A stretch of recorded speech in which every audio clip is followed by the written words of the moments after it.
Which is the tool, yeah? Yeah. Yes. Yes. Hopla.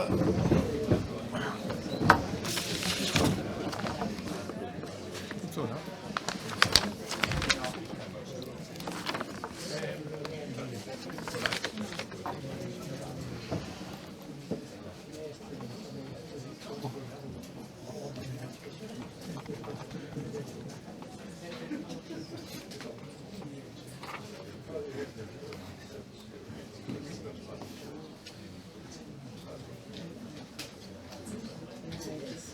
Deve essere però funzioni.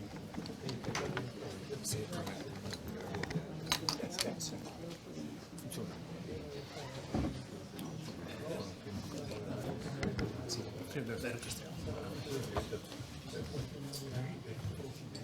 Signore e signori, buongiorno, dear colleagues, ladies and gentlemen. In the name of BIOS Plus, the Bellinzona Institute of Sciences, it is my pleasure to give you a welcome to this very important forum. And I am sure that we all will learn a lot this afternoon about a topic which is becoming more and more important, also in the research that we carry out here. Well, before entering into the topic, I have the duty to give you a brief overview about what is BIOS Plus. I'm sorry for some of the people here who have heard that already many times, but I was asked to do so, and I am going to do it. This is a photograph showing, not all, but I would say the majority of the people who are working here when we entered this building about 18 months ago. And I am briefly going to give you the history of the two institutes, the two main institutes which constitute BIOS Plus, although a small part of the building is also devoted to research carried out by the cantonal hospital here. The Institute in Biomedical Research, IRB, started to work in the year 2000. And so this is important to say that just a few years after starting of the university, and for people who are from outside and from abroad, they have to realize that before the year 2000, in this Italian-speaking part of Switzerland, there was not much about biological research. So really, this was the beginning of the story. And there are, as you can see, then many moments which are important, but I would just underline the affiliation to the university, the affiliation to the Polytechnical School in Zurich, the cooperation with different important institutes in Switzerland and in northern Italy, and then in 2021 the creation of BIOS Plus, which is an association which links the two institutes, the IRB and the IOR, which is the Institute of Oncology Research. The Institute of Oncology Research started somewhat later on, and what is important to consider is that till 2011, the IOR was a part of the cantonal hospital, so all what you will see also concerning resources and what has been achieved, while for IRB it starts in the year 2000, for IOR it starts in the year 2011, since before we were in a completely different situation. For IOR, the most important moment was the affiliation to the biomedical faculty of the university, which was created also just a few years ago, and then the link with the IRB when we entered this building to create Virus Plus. Now, just in summary, IRB has 13 research groups. We have 8.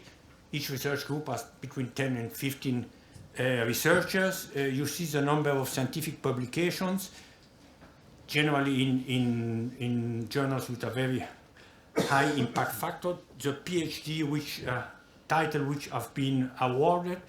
The spin-offs, a couple of them are just now being launched.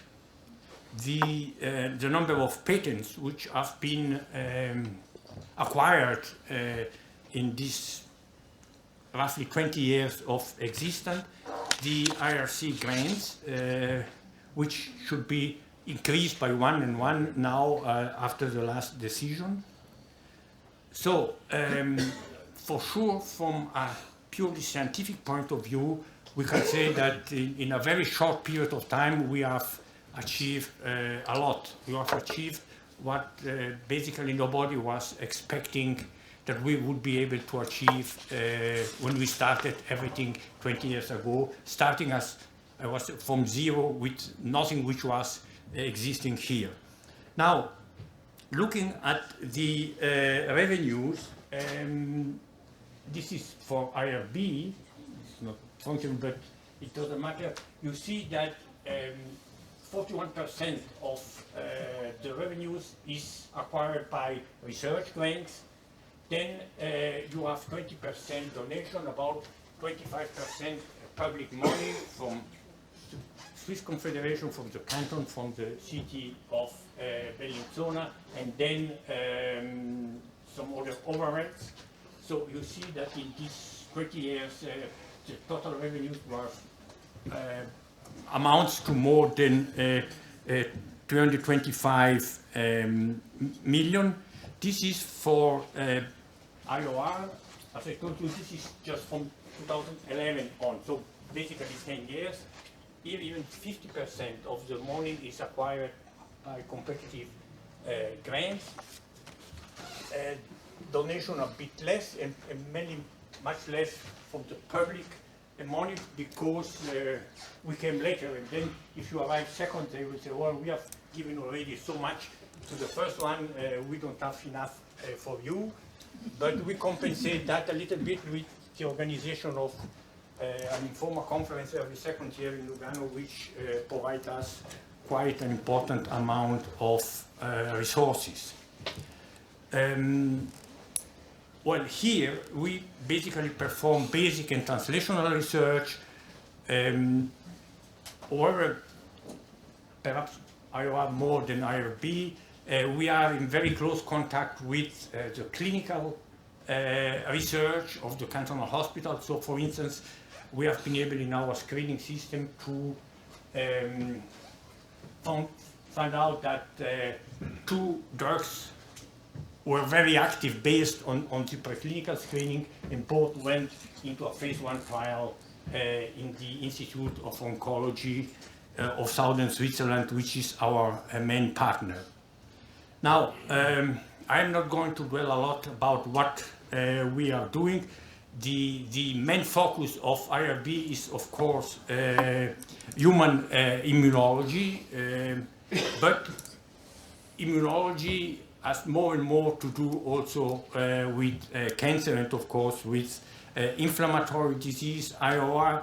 We have 2 main focuses, prostate cancer and lymphomas, but lately we are developing now also 2 other avenues of research, breast cancer and melanoma. The main reason also why we created the association now between the 2 institutes, and why we are trying to create a lot of bridges between the 2 institutes, is that more and more we are working on the same topic, because I mean, immunology for almost 30 years was only theoretically important for cancer. I remember very many deceptions. Immunotherapy never worked, and then all all of a sudden it started to work with the first monoclonal antibodies, and today immunotherapy has become a very important therapeutic weapon in the field of oncology. And therefore, since at EOR we research in oncology and IRB in immunology, more and more the topic which binds the two institutes is cancer immunology. And really the majority of the research that we are carrying out now is devoted to cancer immunology. Now, what about the future? Well, we entered this building 18 months ago, and we already now don't have enough space here. We were obliged to rent something even nearby, and so we decided already 1 year ago that we need more space, and therefore we are planning a twin building which will be just outside here, which will be exactly like this one, more or less as a size. So we will be able roughly to double the space devoted to research, and moreover we will have a big auditorium which is lacking here because nobody was expecting to have so many people. So if currently we have roughly here 250 people working here, and interestingly enough, I mean the three countries which are more represented are of course Italy, Switzerland, and in third place China. We have more and more people coming from China here, and then of course we are from many other countries, about 30 different countries are represented here. This is a photograph of the project for the new building, and we expect then to have at least 400 people who will be working in the two buildings when the second one will be ready, we hope, as soon as possible. And concerning research, and this has to do with the topic of today, we are preparing to participate to the most important research call existing in Switzerland, which is so-called NCCR, which is National Center of Competence in Research. The call will be out officially in 2 months, but we have already been informed about that, and we are preparing everything. And this is a huge grant, and generally only 2 are given for life sciences, and always 2 are university. Our university has never been able, because it's also very young, to get one, so we hope that this time it will be possible, also because the final decision will be taken by the Swiss government, and the aspects of regional policy will also play a certain role. But the topic that we are preparing for this call is aging and diseases. And this is one of the very reasons why we were very enthusiastic when the IBSA Foundation for Research asked us whether we would be interested in having a forum like this one, since this is for us a kind of starting point in the official preparation for this huge grant application, which for us will be of paramount importance. So we are very grateful to the IBSA Foundation for its support, which has made possible to have this forum, but there are also many other collaborations with the IBSA Foundation and IBSA as such also, so we are very, very grateful. And so it is my pleasure now to pass the floor to Dr. Miziti, who is the big boss of the IBSA Foundation. Silvia.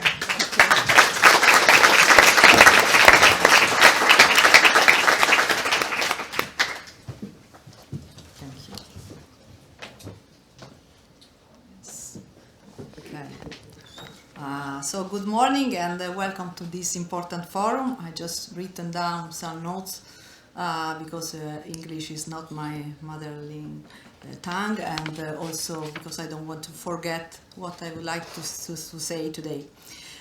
So this forum, I think, promises to be very fascinating and educational, so I'm very interested to, looking forward to hear our talks of today. Since it has been my privilege to lead the IBSA Foundation for Scientific Research for 10 years now, and I'd like to give you a brief overview of our activities, all of which aim to reduce the gap between scientists and the general public. This is just a general mission. And so we have just a 1 minute video to show you what we do.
Thanks. Given the relevance of aging in the Swiss society, with the Ticino region bearing the highest longevity in Europe, the forum of today aims to promote awareness about aging in both the scientific community and the population. The biology of aging and disorder associated are the main topics of the first section of the forum of today. The speakers that we have invited will address the most recent discoveries in this field from molecular, cellular, and organismal angles, giving us a chance to learn and discuss new concepts and pressing issues.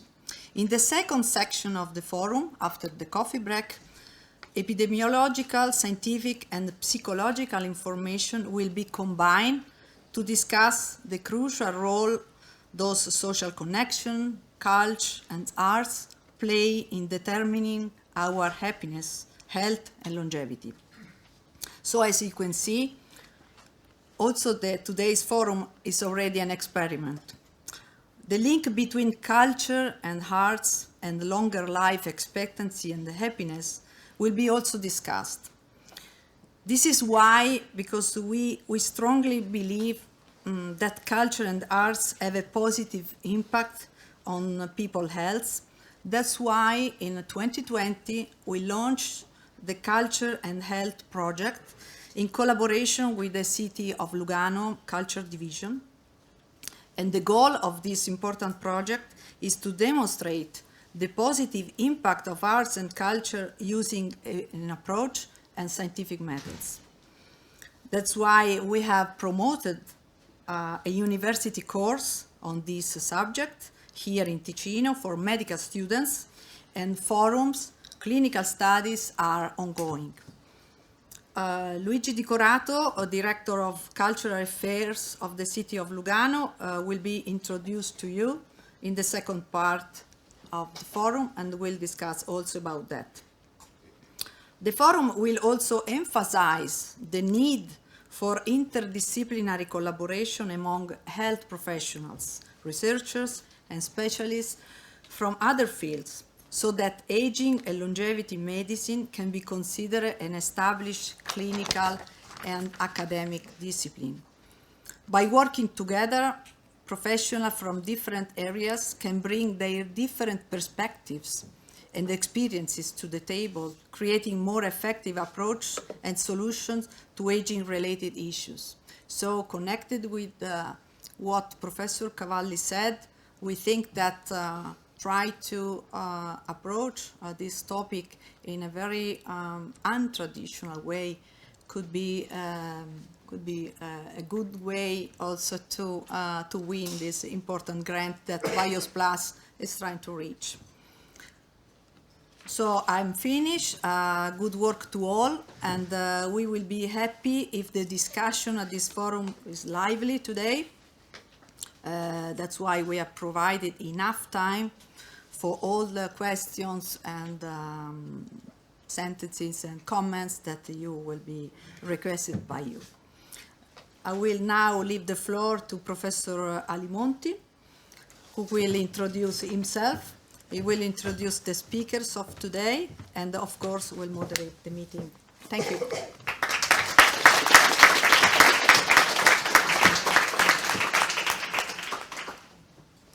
So thank you, Silvia. The reason why I have all this paper is not because I want to do a long introduction, but just because the CV of the speaker of today are so long that I really need to take some important notes, right? So I just want to say thank you to everyone, particularly to the speaker that came from different sides, from US, from France, from UK. So thank you for coming. And I want to just tell to the people here that this meeting has been conceived in 2 days. So today we will have this meeting here in Bellinzona. Tomorrow we will go to Zurich, to the ETH. And the reason why we do this is because we want to try to raise awareness about the problem related to aging, also potential therapeutic novel opportunity to the scientific society, so to of the two institutes. So, has been said that the meeting will be moderated by myself, but I also want to introduce Professor Peter Cega from IRB. Peter is an expert of DNA damage biology. DNA is a biochemistry, so has a lot of knowledge about DNA replication. So it will be good to have his support. And today I have the pleasure to introduce 3 speakers. The first 2 are 2 very well-known biologists that have given essential contribution to the field of aging, cancer, rejuvenation therapy. And the last one is a professor of psychology that whose discovery has been fundamental in order to understand how environmental factors such as social economical factor can impact on longevity. So by saying that, I want to introduce the first speaker, so Guido Kromer. So it's a really great pleasure to introduce, sorry, I don't think so, here. Okay, no, this is again, okay. So Guido is currently a professor at the Faculty of Medicine of the University of Paris site, director of the research team Metabolism of the INSERM. He also a director of Metabolomics cell biology platform at Gustave Roussy. It will take me 30 minutes to list all the important contributions that Guido research has made during this very long career, but I just want to acknowledge one for the young PhD students that are here. So Guido is the person behind essentially the discovery of that mitochondrial membrane permeabilization is a fundamental step to drive programmed cell death. He has also moved to this discovery by also a second important discovery, that is this immunogenic cell death. So thanks to this discovery and many others, he has been awarded with several prestigious awards. And just a curiosity about Guido is the biologist which high impact factor its citation number around the world, not only in France or Europe, but is really around the world. So the title of his talk is Hallmarks of Aging, Focus on Autophagy. Guido, the stage is yours.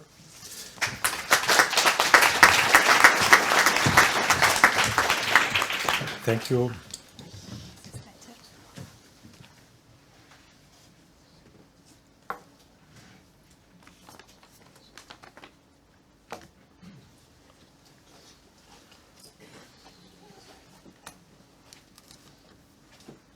Thank you.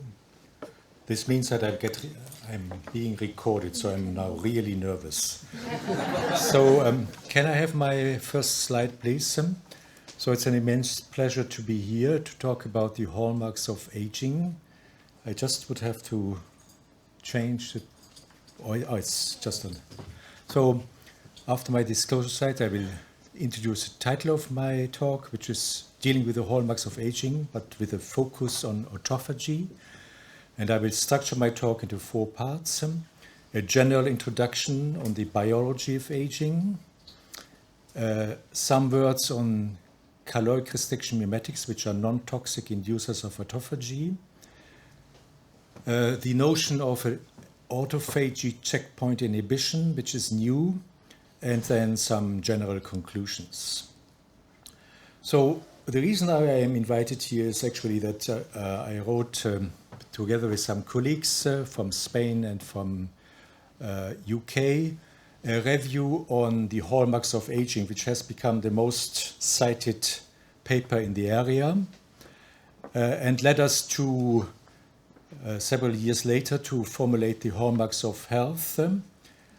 Health defined in a positive fashion, not just as the absence of disease, and to write an update of our review, which just came out at the beginning of the year, that again deals with the hallmarks of aging, that, as you can see from the slide, have become more numerous.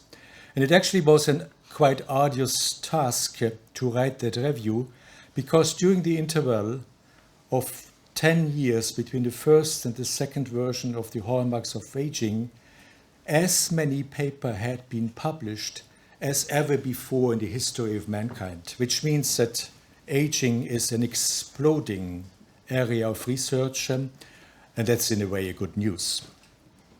So what are the hallmarks of aging? Well, according to our general thoughts, to be a hallmark, a phenomenon has to accompany the aging process, that's obvious. Second, to accentuate the aging process, to accelerate aging if experimentally induced. And third, and this is the most difficult one, if we attenuate the phenomenon experimentally, this should lead to a deceleration of the aging process, sometimes even to halting or to reversing some aspects of aging. And so we have 12 hallmarks of aging that I will enumerate very briefly. 3 of them deal with genomic and epigenomic stability. So we have mechanisms in our cells that maintain DNA stability and maintain the identity of cells by epigenetic changes that are eroding as time passes by, and then causing the accumulation of endogenously induced or exogenously stimulated changes, mutations, and epigenetic alterations. We have several hallmarks that are dealing with the renewal of proteins and organelles, loss of proteostasis, and disabled macroautophagy. And those, as they manifest with aging, cause, for instance, the aggregation of misfolded proteins, the generation of inclusion bodies, and the accumulation of dysfunctional organelles, including dysfunctional mitochondria, unrestrained inflammasome activation, hence a contribution to continuous inflammatory processes, and cellular damage. We have some hallmarks that are dealing with biochemical changes, deregulated nutritional sensing, and mitochondrial dysfunction that accompany the progressive deterioration of the organism with time. Deregulated nutrient sensing leads basically from excessive insulin-like growth factor signaling towards overactivation of the mTOR pathway, and then excessive anabolic signaling, unrestrained inflammation again, inhibition of autophagy, while mitochondrial dysfunction causes, at the end, reduced capacity to use energy by oxidative phosphorylation, reduced cellular fitness, and leakage of DNA from mitochondria to the cells with the activation of inflammasomes or even cell death in the mitochondrial pathway. There are cellular features linked to aging, such as cellular senescence, an irreversible arrest of the cell cycle, and stem cell exhaustion. And I think that Tom will talk about this essentially. So senescence is actually a physiological reaction to subclinical stress that has to be eliminated by immune responses and cell autonomous processes, and allows then repair for the system. But if it is uncontrolled, will accompany and accentuate the aging process. And then we have more metacellular hallmarks of aging, such as altered intercellular communication, chronic inflammation, also called inflammaging, and essentially intestinal dysbiosis, so a disequilibrium in the meta-organism that is composed by the host and the microbiota. And so these processes fuel inflammation, so excessive chronic inflammation that erodes the functions of the organs and the communication systems. And of course, the progressive reduction in bacterial diversity in the gut with the production of toxic metabolites and alterations in the dialogue between the immune and the microbial systems accompanies the aging processes as well, and even causes some aspects of aging. So all this is already complicated, but it's complicated by additional factors. Our organism is organized in strata, from molecules to organelles, cells, supracellular units, organs, organ systems, systemic circuitries, up to the meta-organism with the microbiota. All these strata are affected by the hallmarks of aging and also by the hallmarks of health that are different and that I have no time to elaborate on, that will progressively deteriorate as we age, hence creating an immensely complex, multidimensional network of changes that explain the aging process in total.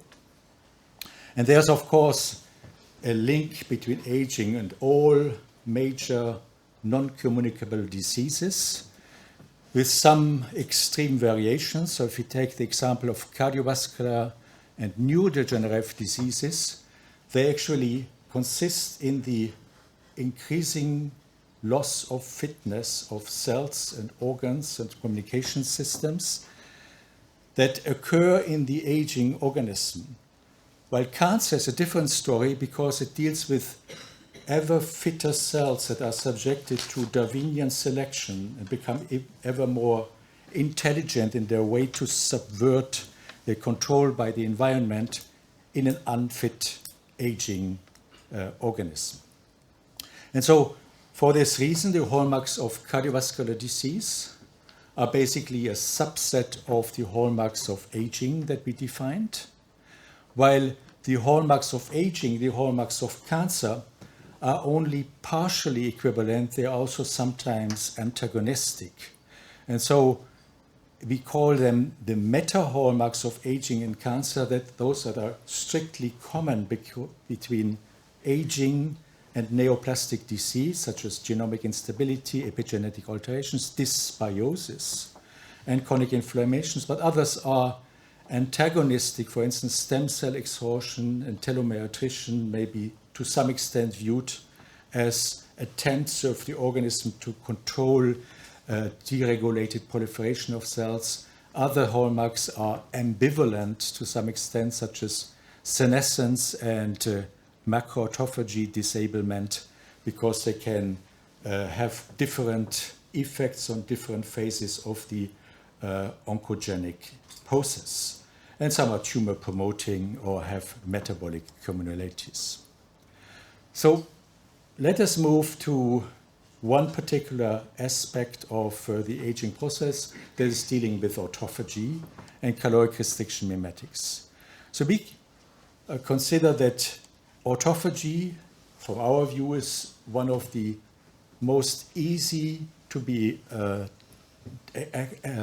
process that is most easily to be acted upon because it is pharmacologically targetable by multiple ways. And we came actually into this story because we were obsessed by the question how pharmacological, genetic, nutritional manipulations could increase health span and lifespan in model organisms. So you're talking about yeast, nematodes, flies, mice sometimes.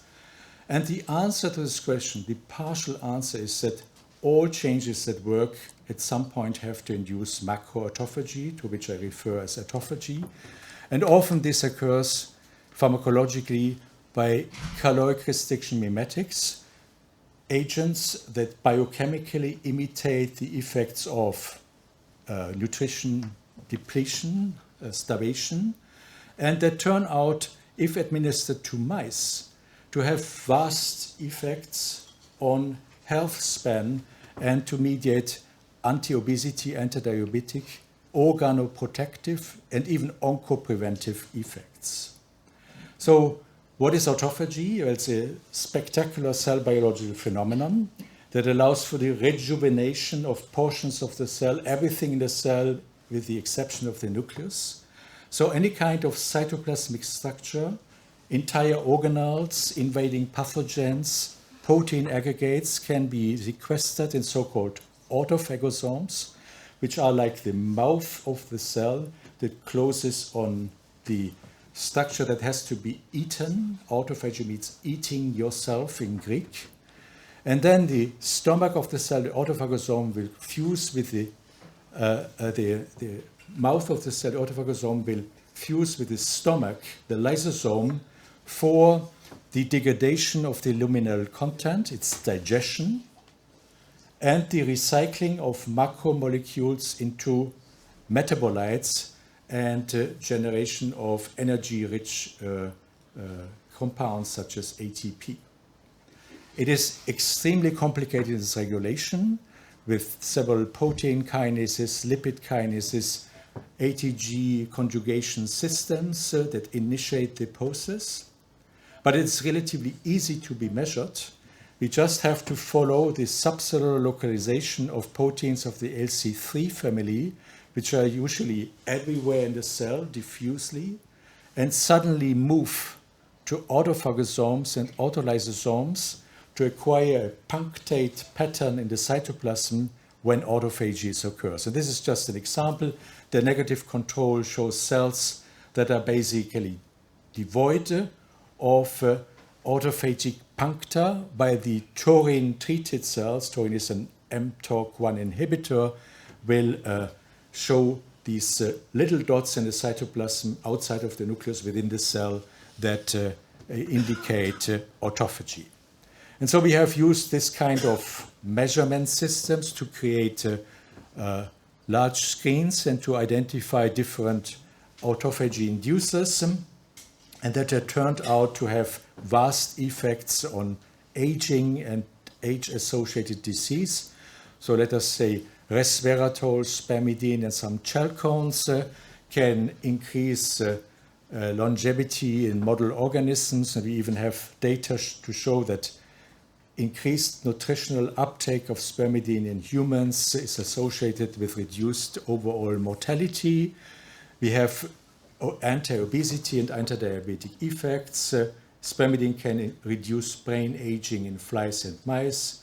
We have caloric restriction mimetics, including aspirin and nicotinamide, that have oncopreventive effects. We have another collection of caloric restriction mimetics that improve the outcome of immunotherapy combined with chemotherapy of cancers, chemoimmunotherapy with PD-1 blockade. We actually performed 2 clinical studies to show that some caloric restriction mimetics can be safely given to mice and patients carrying the mutation, that the most frequent mutation that leads to cystic fibrosis. And we could show that some caloric restrictions, including aspirin, chalcones, nicotinamide, and insulin growth factor receptor inhibition, can have strong prophylactic and curative effects on cardiovascular disease in mice. And all these effects depend on autophagy because genetic or pharmacological inhibition of autophagy prevents these advantageous effects. Now, there's a commonality between classical cancer drugs. I spent actually most of my time working on cancer, and caloric restriction mimetics. They are, in both cases, small molecules acting on intracellular targets. And this contrasts with the fact that the most successful anti-cancer drugs that have been ever invented by humanity, the so-called immune checkpoint inhibitors, are antibodies blocking extracellular targets, mostly PD-1 and PD-L1.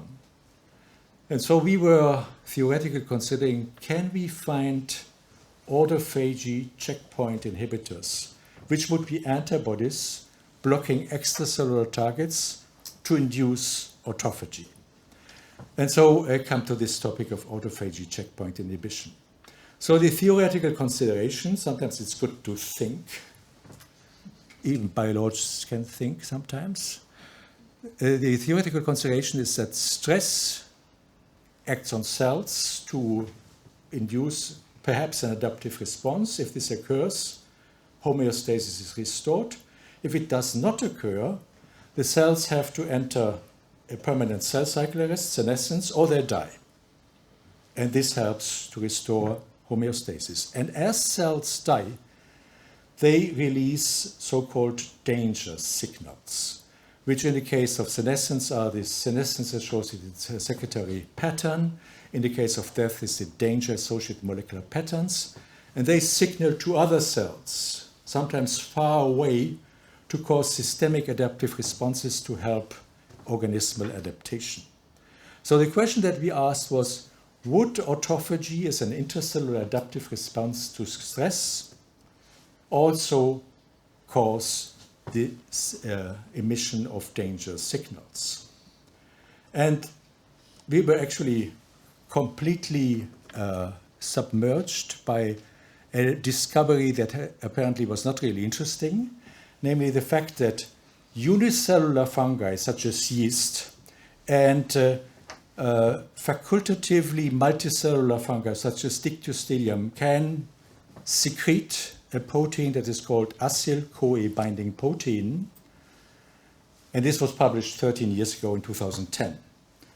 So it made no sense that yeast would secrete a protein if it would not have an extracellular signaling function. Otherwise, it would be just a waste of energy.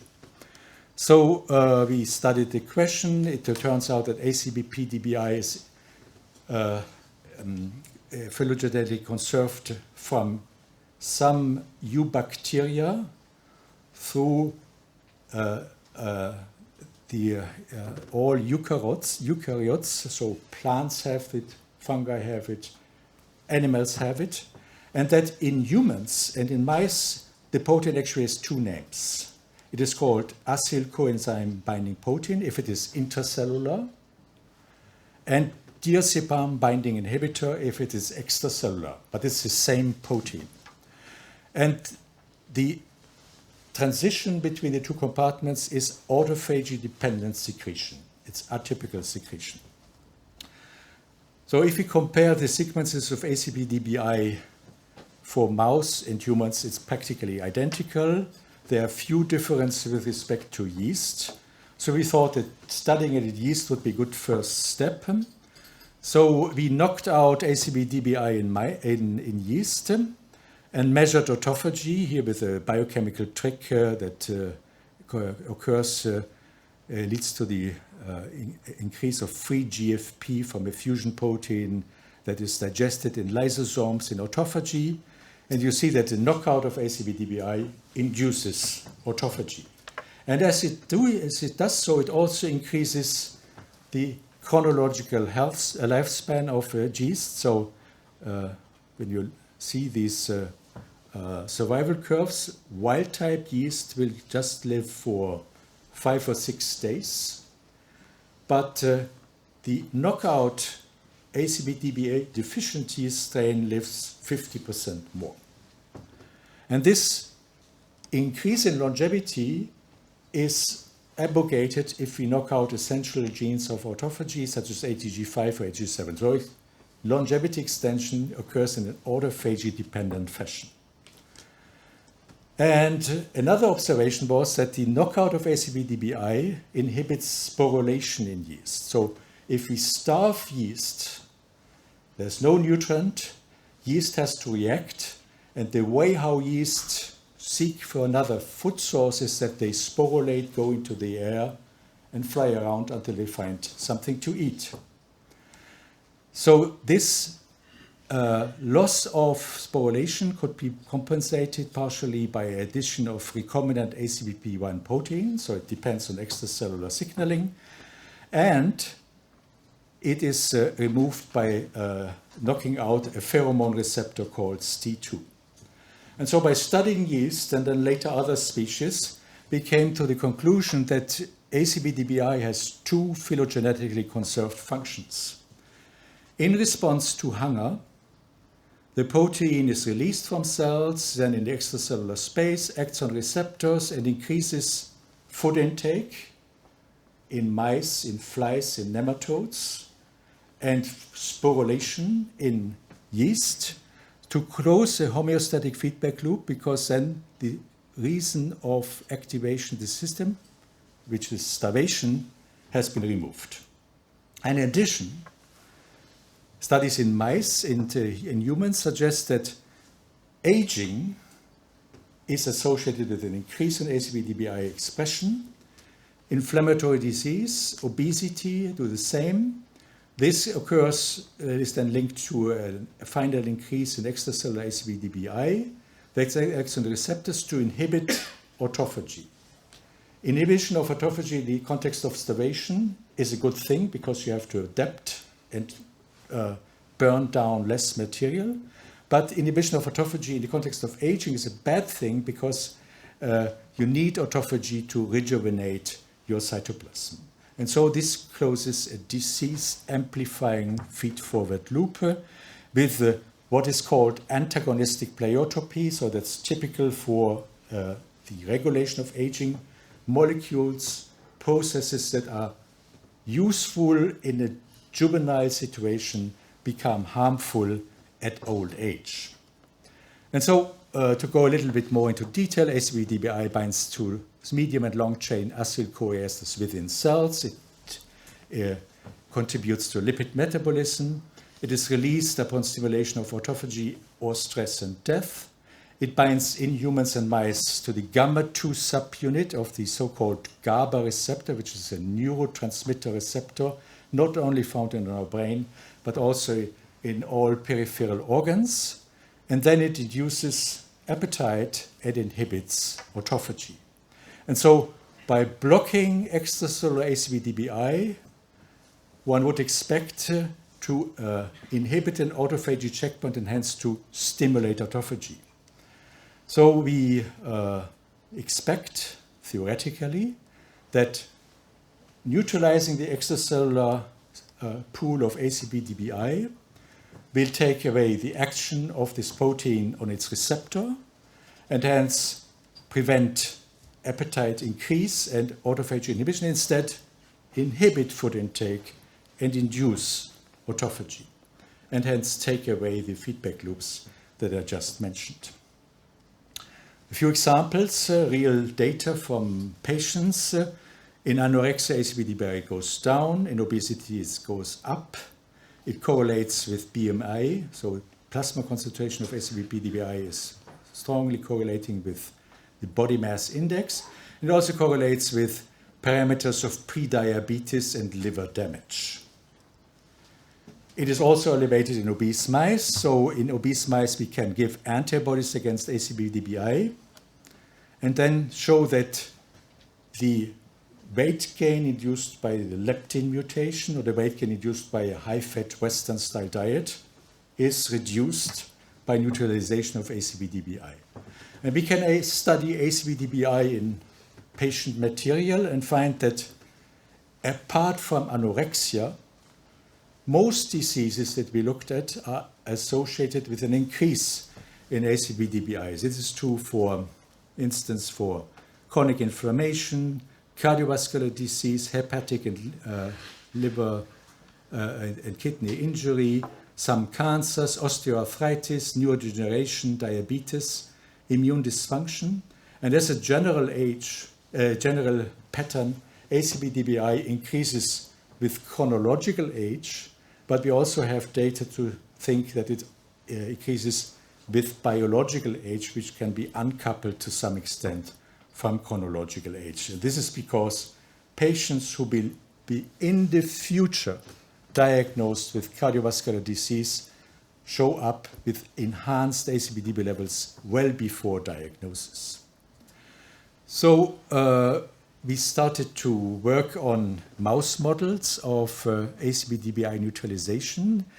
I already showed this disease-amplifying feed-forward loop in which we use monoclonal antibodies that we generated against ACVP-DBI or induce autoantibodies by auto-vaccination, breaking self-tolerance for the immune neutralization of the protein, or we use genetic tricks, knockout of ACVP-DBI, or mutation of the receptor, just to be sure that the effects of the immune interventions are backed up by genetic manipulations and hence allow for the validation of on-target effects. And what is remarkable in these systems in mice is that there are no side effects of the knockout of ACVP-DBI at the adult stage, and that the effects of ACVP-DBI in the system are mostly, perhaps entirely, peripheral, not in the central nervous system. So by taking out ACVP-DBI entirely or just the extracellular pool or its action on GABA receptors, instead of inhibition of autophagy, we obtain induction of autophagy across multiple different organ systems. And so this is a summary of some of the data that suggests that ACVP-DBI can neutralization can protect the brain, the heart, the liver, the lung, and presumably other organs against damage. So here a few data from the liver. If we neutralize extracellular ACVP-DBI, we induce autophagy, and this protects the liver along the continuum that leads from a healthy state through alcoholic or non-alcoholic hepatosteatitis, NASH, to fibrosis and cirrhosis with different models. I have no time to go through all of them. Just one example, paracetamol intoxication, which is the most frequent cause of acute liver failure in the US. And you see here these holes in the liver tissue, which are necrotic with APAP or paracetamol, that are not seen if we pre-treat the mice with an antibody against ACVP-DBI, but that reappear if we combine ACVP-DBI with an autophagy inhibitor, which is hydroxychloroquine. And so you can look this at the histological classification, liver damage that is attenuated by the monoclonal antibody that reappears upon inhibition of autophagy. You can measure liver damage also at the levels of the liver enzymes, the transaminases. And you can go through different models. Here, for instance, you are dealing with a methionine choline deficient diet, which causes non-alcoholic hepatosteatitis NASH within a few weeks. And you see that the ACBB-DBI knockout, the monoclonal antibody against ACB-DBI, the auto-vaccination against ACB-DBI, or the mutation of the receptor always have the same effect. They attenuate hepatosteatosis at the histological level, and they attenuate hepatocyte damage because the transaminases are reduced by the neutralization of ACB-DBI.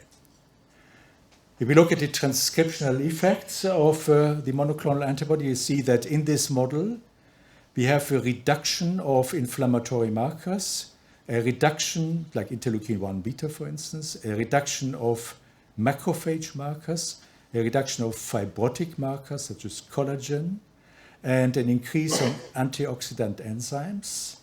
And we can do some sort of trans-species meta-analysis. So we look at the genes that are modified by the methionine-choline deficient diet with respect to controls, and then come back to normal with the antibody against ACB-DBI. So we need, at the transcriptional level, the disease is completely corrected. So we look at those genes that are induced in the mouse by this methionine-choline deficient diet and reduced by ACB-DBI, and see whether they overlap with genes that are upregulated in human NASH. And this is done for 10 different cohorts, showing that the overlap is stunningly elevated with a p-value that at the end approaches 0, absolute 0. And so we can move for different pathologies of the liver. Here's one with Western diet that is not relevant for Ticino, of course, because here's an Italian diet, but relevant for the German-speaking part of Switzerland, combined here with the hepatotoxin CCL4. And you see that this toxic diet blows holes into the liver. These are giant hepatocytes that are incorporating lipids and exploding. And you see that this phenotype is very much attenuated by the application of the antibody. And you can show the same for fibrosis. So this is a staining of collagen that is showing the initiation of cirrhosis that is again attenuated by ACB-DBI blockade. And now we can look at senescence, which is a bona fide marker of aging tissues. So we stain the liver tissues that you recognize here, these exploding hepatocytes, and some of them have black or brownish nuclei because they're stained with a senescence marker called P21. With this Western-style diet plus hepatotoxin diet, with anti-DBIs, you never see a single senescent cells. So apparently the accelerated liver aging phenotype is abolished by blockade of ACB-DBI. And we can move across different organs. So for instance, the lung is protected against bleomycin-induced inflammation and fibrosis. If we inject ACB-DBI into the peritoneal cavity or intravenously, we can protect the heart against infarction. So the here in this protocol, roughly 50% of the heart is damaged by ischemia reperfusion, and this percentage drops with the antibody against ACB-DBI. If we do the same experiment, not on wild-type mice, but on mice that be a knockout of ATG7, an essential autophagy gene, in cardiomyocytes, there's no protective effect. So we can say that the cardioprotective effect of ACB-DBI is again mediated through the induction of autophagy. And then we can move to people and look whether future patients with cardiovascular disease or cancer will be different from patients that will not declare any disease in the future with respect to ACB-DBI concentration. So we did the first cohort in which it turned out that ACB-DBI was associated with future disease, and then did a second, much larger cohort to validate this finding for cardiovascular disease. And actually, when you look at the correlations, usually ACVDBI is correlating with age and with BMI. I forgot to say that in these clinical biomarker studies, we matched the future deceased persons with future undeceased persons for BMI and DBI. So this is independent from BMI and age. And you see that the correlation between, for instance, age and ACVDBI concentration is only seen in control patients that will not develop disease, but not in patients that will develop later on cancer and cardiovascular disease in the interval of observation, which was 9 years. And we can do meta-analysis of several studies that we performed to see that when the patients are healthy, there's a correlation between ACVDBI and body mass index, not shown here with age. But if the patients are deceased or will declare disease in the future, this correlation is lost. And we actually can show that ACVDBI levels in the plasma correlate with several cardiovascular disease factors that are recognized, but that these correlations even occur independently from age and body mass index for total cholesterol, and which is a positive correlation, or HDL cholesterol, which is a negative correlation. All of you know, of course, that HDL cholesterol is a so-called good cholesterol that is cardioprotective. So back to mice, we used a model of accelerated cardiac aging, in which we give the mice repeated injections of the anthracycline doxorubicin, which causes heart failure to some extent. And then we see that injection of the monoclonal antibody against ACVDBI corrects some features of this degenerative phenotype, such as the dilatation of the left ventricle and the left first antidiastolic volume normalized to the body surface area. And again, we can look at senescence. So we are talking about aging of the heart, artificially accelerated by doxorubicin. You see this massive accumulation of P21 positive senescent cardiomyocytes that is completely disappearing if the animals are treated with ACVDBI antibody. And we can even look at other organs, such as, for instance, the kidney, in which glomeruli contain much less P21 positive senescent cells when doxorubicin is given together with anti-DBI antibodies as compared to doxorubicin alone. And the same is seen for peritubular capillaries in the kidney. So we can conclude from these general considerations and from the data that I've just shown you that there are, of course, multifaceted aspects of aging. One actionable facet of aging appears to be disabled macroautophagy that we can re-stimulate, causing decrease in the aging phenotype or the avoidance of age-associated diseases. And as I also showed you, the mere fact that we induce autophagy in the animal models also has effects on deregulated nutrient sensing with aspects, for instance, that inhibition of ACVDBI inhibits mTORC signaling.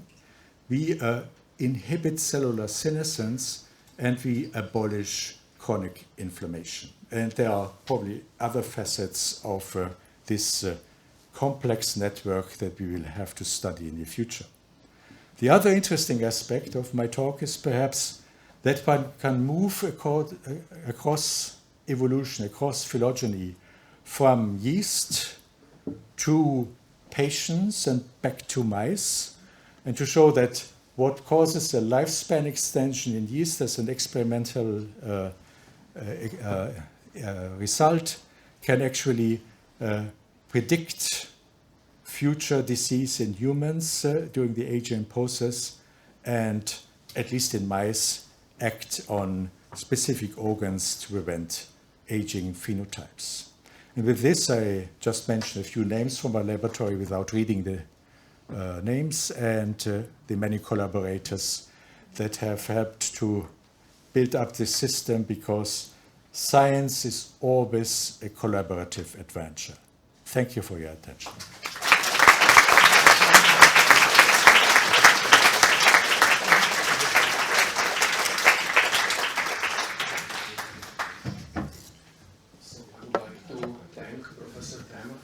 Outstanding talk with an excellent introduction, which I think very well set up the stage for this topic. I'm happy to open the discussion, so please, who wants to start?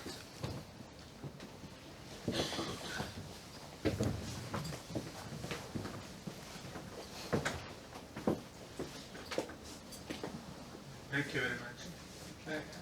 I would like a comment on how feasible is to manipulate pathway like macroautophagy in different tissues, particularly the brain, which seems a bit resistant to external manipulation.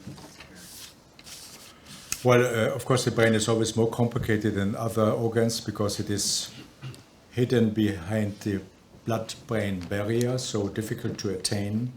For instance, the monoclonal antibody that we generated as ACBDBA should not enter the brain, at least not massively. But still, there is experimental evidence that it is possible to create pharmacological inhibitors that enter the brain. Even rapamycin is an example for that, and that can mediate autophagy induction in glial cells and neurons, and delay the manifestation of neurodegenerative diseases in mouse models. And I actually have to admit that I'm a co-founder of a biotech company that creates small molecules for the induction of autophagy that will target specifically neurodegenerative diseases like Parkinson or Alzheimer's.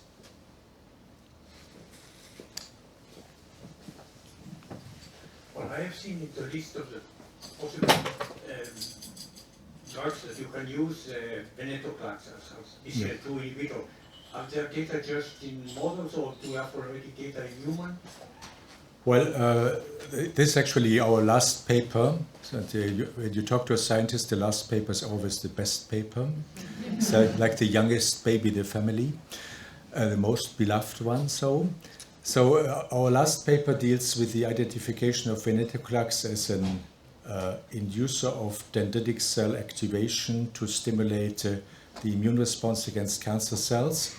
And we have been previously working on BCL2 inhibitors such as venetoclax to show that they induce autophagy by breaking the inhibitory interaction between backlin-1, which is a pro-autophagic protein, with the BCL2 and BCLXL, which are anti-apoptotic proteins, and that crosstalk at this level.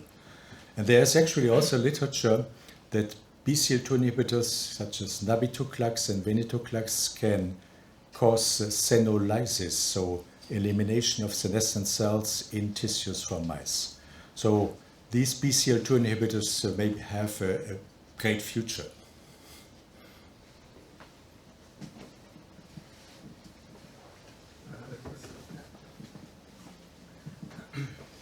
Great talk. You showed what were the improvement of increased autophagy, but I was wondering whether there are any detrimental effect of increasing autophagy in organisms whatsoever. Has been described any deleterious effect on pushing too much on this mechanism? Well, there's a giant literature on so-called autophagic cell death, which is usually cell death accompanied by autophagy but not caused by autophagy. So when you stress a cell, one of the uniform stress responses consists downstream of the so-called integrated stress response, which is the phosphorylation of ERF2 alpha, is an endoplasmic reticulum stress response and also autophagy. To induce autophagy, you need the phosphorylation of ERF2 alpha. So there's an evolutionary, ancient, phylogenetically conserved link between stress responses and autophagy. When you stress a cell, the autophagic response can be insufficient to prevent killing of the cell, but if you look at the electron microscope, you see a dead cell with autophagic vacuoles. So they have been disputing on this literature, and we think that autophagic cell death, as it is called, is mostly a misnomer.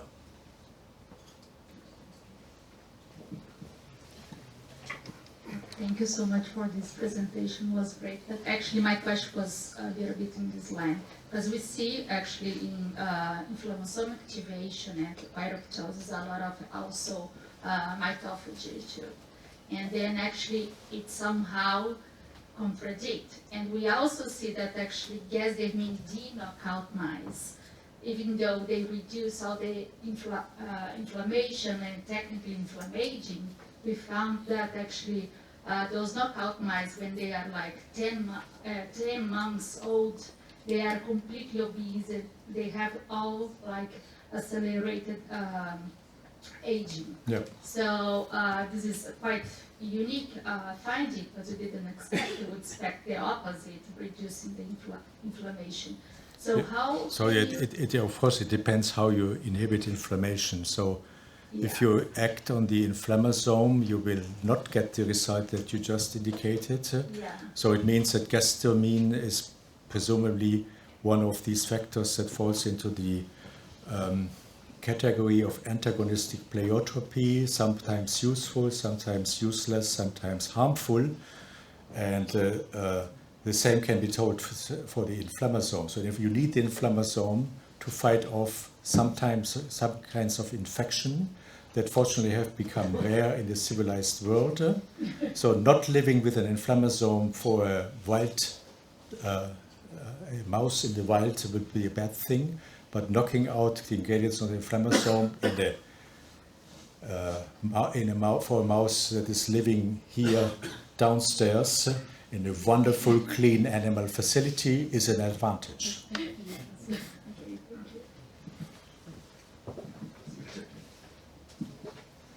Thanks for the fantastic talk. My question is a bit more, you are very interested in metformin, also coming from the oncology side. Maybe I missed it, I didn't see it on your list. Do you know something about metformin and induction of autophagy? Well, we were interested in metformin because it acts on mitochondria on complex 1, also at concentrations that are 100 times higher than what is found in tissues after metformin medication. We were also interested in metformin as a potential autophagy inducers, not getting too much very convincing results. So metformin is one of these pleiotropic drugs that has no real receptor, that is impossible to define for a mode of action that is precise, and so we prefer to keep our fingers away from metformin. That said, there are, of course, epidemiological retrospective trials, mostly retrospective, that suggest that metformin can decrease overall morbidity from cardiovascular disease and from cancer in diabetic patients, but even in non-diabetic patients. And that's something that has to be followed upon.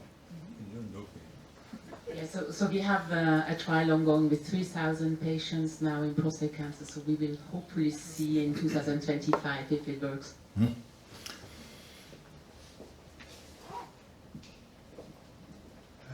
Other question? If not, I have a question, right? I really like the idea of the antibody. It's a fantastic idea, as usual. But I don't remember the name. So what is the mechanism by which ACDP is upregulated in aging cells. So it's a probably transcriptional upregulation. Yeah, it's a right? transcriptional upregulation. And so how does it happen? So there is some reprogramming which favor the selective upregulation of these. I don't know if you have investigated that. Or Well, that's probably one part of the answer. Although we have not yet studied the methylation of the promoter and enhancers of ACE-BDBI, so this is on the to-do list. We just know that there are a few transcription factors that control ACE-BDBI. One is particularly interesting, which is PPR gamma, that actually, you know that one of the side effects of rosiglitazone and similar drugs that are anti-diabetics is weight gain, which is of course not a good idea to induce weight gain in diabetic patients. And that effect in mice is coupled to PPR gamma activation, upregulation of ACE-BDBI, and weight gain that can be blocked by neutralization of ACE-BDBI. And the last question was regarding the fact that are you not afraid that the fact that there is a lot of this ACBP in the blood could invalid the effectiveness of the antibody? Because so maybe you need like the inhibition in the tissue side, right? So maybe the high level could neutralize the antibody, something like that. Yeah, it's a question of stoichiometry. So the physiological concentrations are about 30 to 50 nanogram per ml, and we inject doses that are inspired by the dosing of monoclonal antibodies used in immuno-oncology. So it's usually 2.5 milligram per kilogram in mice, which is 2.5 microgram per gram.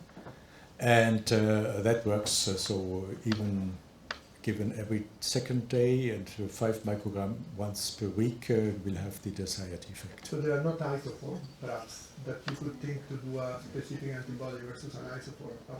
You didn't find an isoform, no? Well, there's only one isoform that is predominant. It accounts for at least 90% of ACE-BDBI as transcripts, and when we did mass spectrometry on ACE-BDBI peptide fragments, we only found one isoform.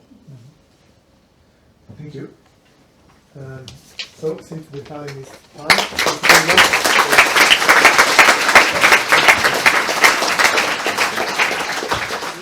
I'm going to introduce the second speaker of this today. So it's a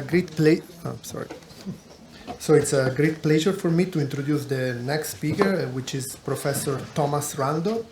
Professor Rando is the director of the Broad Stem Cell Research Center at UCLA, where he is a professor also of neurology and molecular cell and developmental biology. So again, he has published many fundamental papers in the field of biology of stem cell biology, aging. And so I just want to cite one essential contribution of Professor Rando, that has been the discovery, the development of heterochronic parabiosis in the study of molecular cellular organismal aging. Because of this achievement and others, has been awarded with many prizes, and is actually also a member of the National Academy of Medicine and the American Academy of Art and Science. So thank you for accepting our invitation. The title of this talk is Stem Cell Aging and Rejuvenation, an Epigenetic Journey. Thank you for coming and for giving this talk.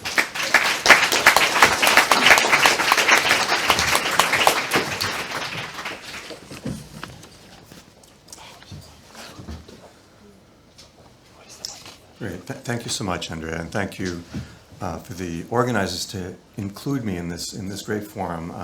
I don't think I really had a good sense of what this forum really was about, and it's a real pleasure to be here, to be thinking about this, why we should be interested in aging and how this impacts society broadly. So I'm really excited to participate today and tomorrow. So, we're very interested in aging, and I love talking about aging, so I'll enjoy this very much. And what I thought I'd talk about today is, we're a basic science lab, and I understand there's some non-scientists in the lab, so I hope you'll bear with me as we go into some of the data.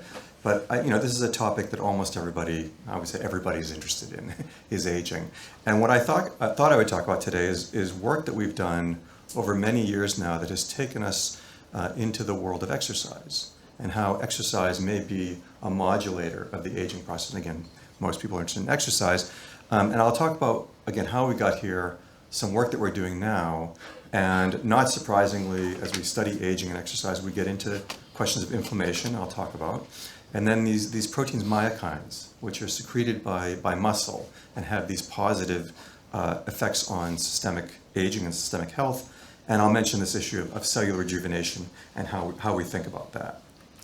So it's obviously hard to follow Professor Cromer in any talk, but he gave a great introduction to the biology of aging. So I think you'll also see there's an overlap in some of the themes that I'll talk about and what you heard about from him.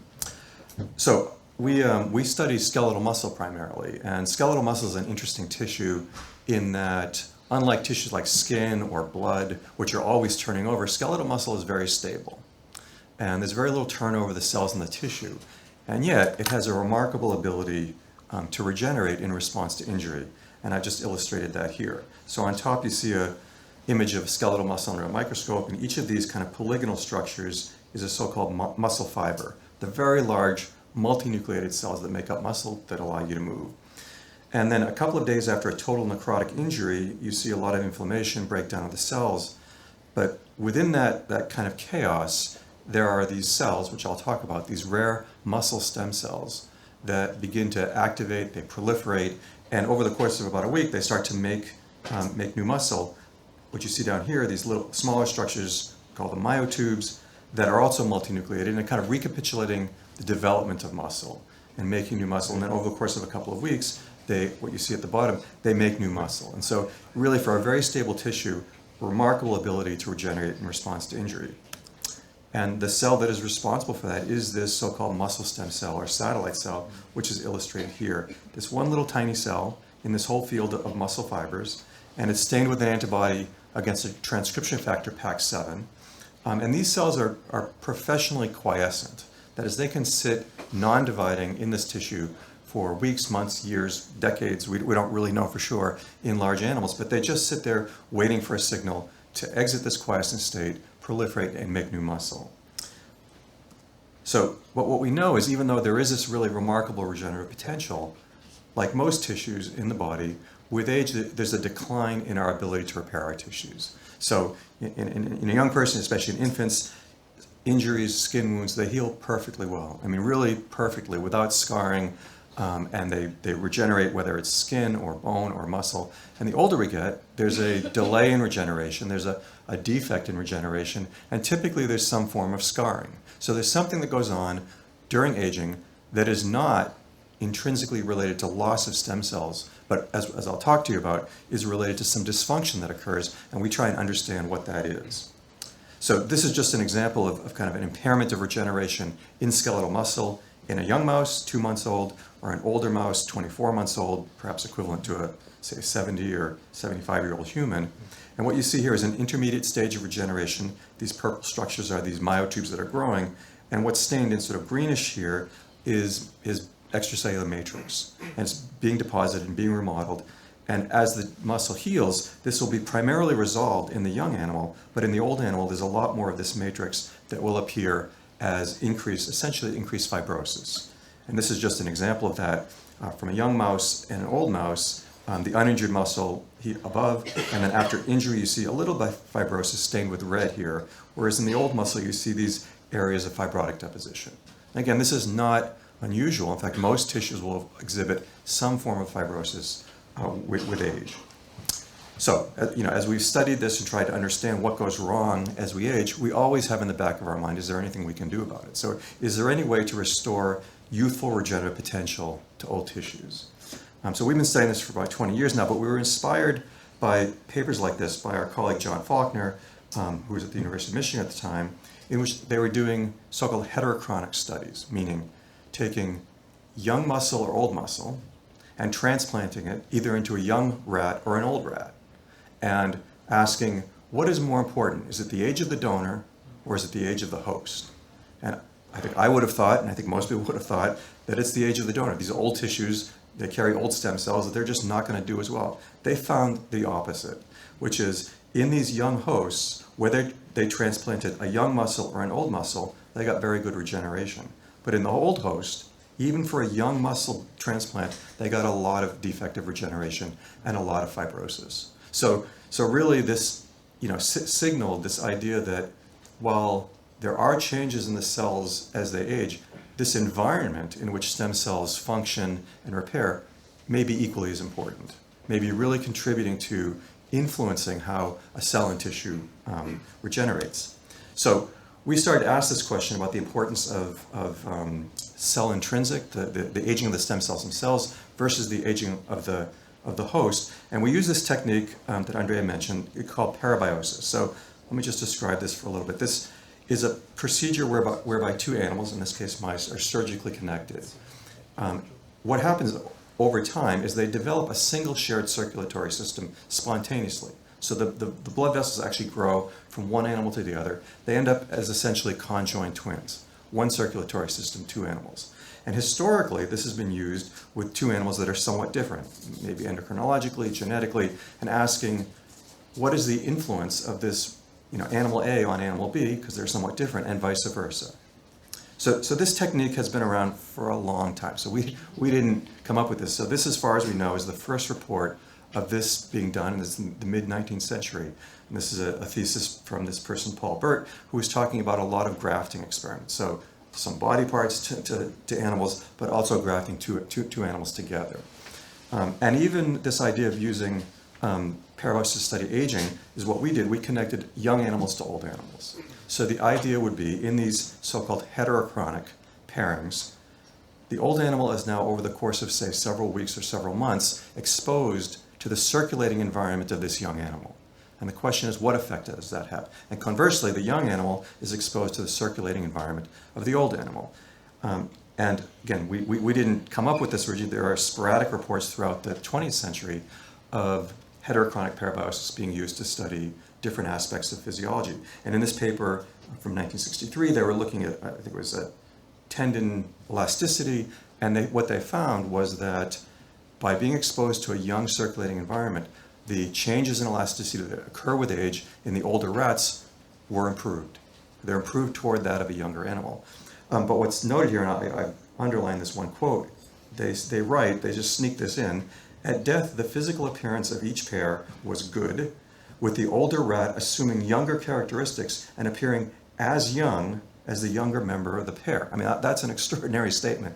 And really basically saying the old mouse became young. And I can tell you, having done these experiments now, we see this. We really see the old mouse in a pair starting to look younger. The coat looks better, the muscles change, and so I'll talk a little bit about that. So this is the experiment that we did now many years ago, in which we have the control mice, which are young paired to young and old paired to old, so-called isochronic pairs. And of course, the interesting experiment is the heterochronic pairs, the young mouse connected to the old mouse. And what we did initially, and we've done many other experiments, is we paired them, we left them, and then after a few months, we would injure the muscle, which is what we had been studying, of the old mouse and ask what happened to it, or injured the muscle of the young mouse. And when we use this kind of injury paradigm in these isochronic control pairs, the young muscle regenerates very well, just like in an unpaired mouse. The old muscle in this paradigm has a lot of fibrosis that's seen here in white, just like the old unpaired mouse. But what was striking was the old partner in these heterochronic pairs regenerates as well as the young mouse, so truly rejuvenating the phenotype. So it really looked like a young muscle pair. What I'm not showing here is that the young mouse suffers. There's no free lunch here. So while the old mouse is getting better, the young mouse is appearing older in its phenotypes. And I'll talk about that. So this was work that was pioneered by two postdocs in the lab at the time, Irina Convoy and Andrew Brack. And they both dug down a little bit and asked, what do we understand about this regeneration in the context of these muscle stem cells? So Irina was looking at the signal transduction of these cells, focusing on the Notch pathway, and she was looking at the expression of this Notch ligand delta, which is high in young and low in old. But in these heterochronic pairs, the young get older and the old get younger by this one molecular feature. Andrew was looking more at function, and what Andrew had found in other studies was that with age, these muscle stem cells, they start to lose some of their myogenic potential, and they start to actually behave more like fibroblasts and actually produce, instead of muscle, produce fibrosis. So what Andrew looked at is in these heterochronic pairs, again, this idea of non-myogenic or fibrogenic conversion, which is very rare in young, goes up with age, but in these heterochronic pairs, the young get older and the old get younger. So it really seems as if there's obviously some communication in the blood between these partners and is somehow driving aging phenotypes. Now, whether it's actually driving aging itself gets to the fundamental question that Professor Cromer was asking, so what are the primary drivers? But clearly, phenotypically, we're seeing accelerated aging or what appears to be rejuvenation. So we did studies in muscle and liver originally, and then with our colleague Tony Rice-Corey, we looked at this in brain, and again, so it showed rejuvenation of phenotypes in old heterochronic parabionts. And then over the next decade, many groups studied this in many different tissues and showed basically the same result, that in an old partner with heterochronic parabiosis, there's a restoration of youthful phenotypes in these different tissues, often in response to injury and repair, but often not as well. So, obviously begs the question of what's in the blood? What is it that's actually being communicated from one animal to another? And we and others have been looking at this for a long time now. Our colleague Tony Rice-Corey actually did the experiment of just taking young blood and transfusing it into old animals, showing that could recapitulate some of these effects of heterochronic parabiosis. So just blood transfusions over a period of time had some of these same effects. So clearly there's something in blood that is pro-youth from the young blood and pro-aging in the old blood. I just threw this in because what's striking is this notion is ancient, and that you find evidence of people talking about benefits of young blood.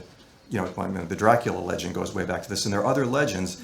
Why and how people even thought this, I don't know, but this is from, again, 18th century Jonathan Swift, in which he talks about the transfusion of young blood into old men's veins, making them younger. I mean, one has no idea what experiment of nature would even say, compel someone to even suggest this, but this idea has been around. So we were just, rediscovering what people had at least postulated for a long time.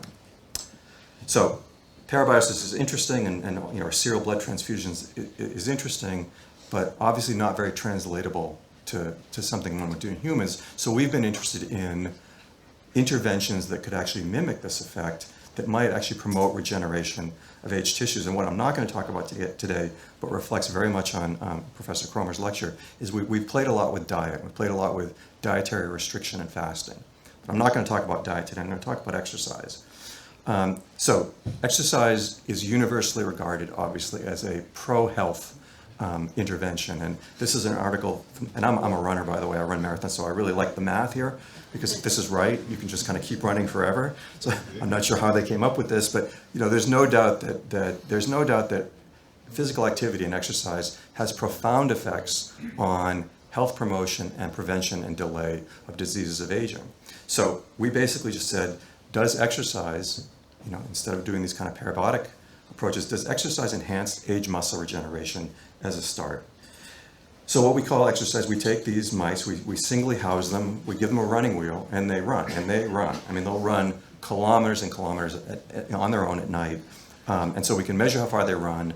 We can do this for young and old mice, and then we can measure, basically the beneficial effects. So I threw this slide in too, because this was one of my favorite simple publications ever published. So we were often criticized, and still are criticized, for using a running wheel and calling it exercise, because I think real exercise physiologists think exercise, it's a cognitive thing where you do it on purpose, and that mice do this because they're stuck in a cage, and maybe it's even some kind of psychotic behavior.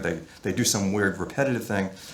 So, I mean, and maybe that's true, but what this group in the Netherlands did, they took a running wheel and they put it in their backyard, and they put a webcam on it, and they left it. Animals come out of the wild, get on the running wheel at night, and run. So, and they saw this for rodents and rabbits and frogs, and so there's something about running that is actually appealing to animals. So whatever it is in the cage, they seem to like to do it. We thought we should put running wheels in the laboratories and see if people get on there and run on them, but I don't think they will. Okay, so this was our question: is does exercise enhance age muscle regeneration? And this was spearheaded by a postdoc in the lab, MD PhD student in the lab, Jamie Brett, and a postdoc in the lab, Marina Ohana, a few years ago. And basically this is just taking young and old mice with and without exercise, so we do 3 weeks of exercise in this case. At the end of that, we injure the muscle and we just do a measure of regeneration, just an index, which is taking into account both the myogenic component and the fibrogenic component, what looks better. What was interesting is that we see no benefit of exercise in young muscle regeneration, but as that regeneration declines with age, exercise has a profound improvement of age muscle regeneration. So it's somehow impinging on whatever's going wrong with age is really being dramatically affected by this 3 weeks of voluntary wheel running. So they basically said, okay, let's look at the muscle stem cells. They just did a standard transcriptional analysis of what goes up with exercise in old muscle stem cells. And what was striking was that the gene that was most highly induced with exercise in these old muscle stem cells was cyclin D1. And this also not only went up with exercise, it went markedly down with age in these cells. And the reason why this is really surprising is because obviously cyclin D1 is a gene protein that's known to be critically involved in cell cycle regulation. That's obviously what it does. But these cells are not cycling. And these cells are quiescent, and they'll stay quiescent. So this gene is expressed, and it's induced in a cell that is not cycling and is not going to cycle. So what we learned is that there are a lot of non-canonical roles of cyclin D1 that have been described, and one of those is as a transcriptional repressor. So it actually works in combination with other factors to suppress gene expression in some cases. So what we did is we looked at all the genes that change with age. They go down with age. They go up with age since cyclin D1 is going down. They go down with exercise since cyclin D1 is going up, or they go up in the cyclin D1 knockout mouse, which we make. And we just asked, of all the genes that change, are there a summary of transcription factors that might be overrepresented in that population? And it actually turned out to be very few. So NF-kappa B through REL-A and TGF-beta through SMAD3. And so I'll talk about TGF-beta today, which we focused on mostly. So we looked at transcription factor target basically data sets and found what was striking was the pathway that is most strikingly anti-correlated with cyclin D1 is TGF-beta. And if we look at the transcription factors themselves, the transcription factor most strikingly anti-correlated with cyclin D1 was SMAD3. So it really seems as if there's an important regulation of TGF-beta signaling by cyclin D1 in many cells, including these cells. So the idea would be, again, early on, cyclin D1 is high, suppressing TGF-beta signaling. With age, cyclin D1 goes down, TGF-beta signaling goes up, and that leads to some of this impaired regeneration that we were seeing. So we took young and old mice and we just basically measured different indices of stem cell function, and the dotted line here shows the level in the young. This is the control in the old. But if we use a small molecule inhibitor of TGF-beta signaling, we can restore youthful properties to these muscle stem cells. So they become almost as good as young cells in different readouts of stem cell function. If we made a heterozygote knockout, so just in the muscle stem cells, they have basically half the amount of cyclin D1. If we then inhibit TGF-beta signaling in those cells, we can restore stem cell function, just like we did with age, back to the kind of wild type level. So really saying that even in a very clear genetic model, TGF-beta signaling seems to be playing this kind of negative role. So then we basically say, can we reverse the aging phenotype by just overexpressing cyclin D1, which again goes down with age. So we made a mouse. So this is one of these very long experiments for a very long time course for one result. And we made a mouse in which we could induce cyclin D1 only in muscle stem cells and only upon administration, in this case of doxycycline, using this TET regulatable system.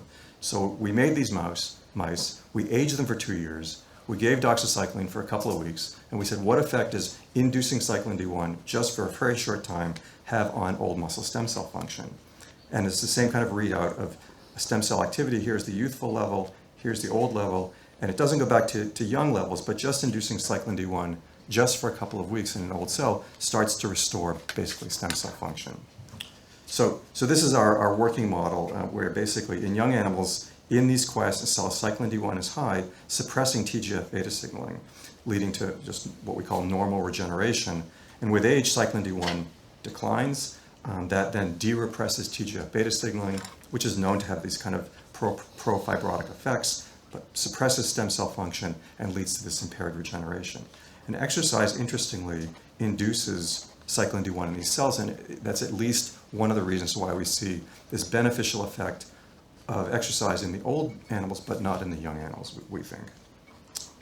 So there are another interesting result in this paper, it's kind of buried in the supplement, we didn't make a big deal about it, but I think it's very interesting, is that if we take old mice and we exercise them, and then we take their serum, and we give it to non-exercised old mice, the non-exercised mice start to feel the benefits of exercise. So it's not just the contraction of the muscle, but there's actually, in this paradigm, there are actually factors changing in the serum, just probably like we were seeing with parabiosis, that are regulating functions of these stem cells and probably cells throughout the body. So there's really a systemic benefit that we see in the blood from this aspect of exercise.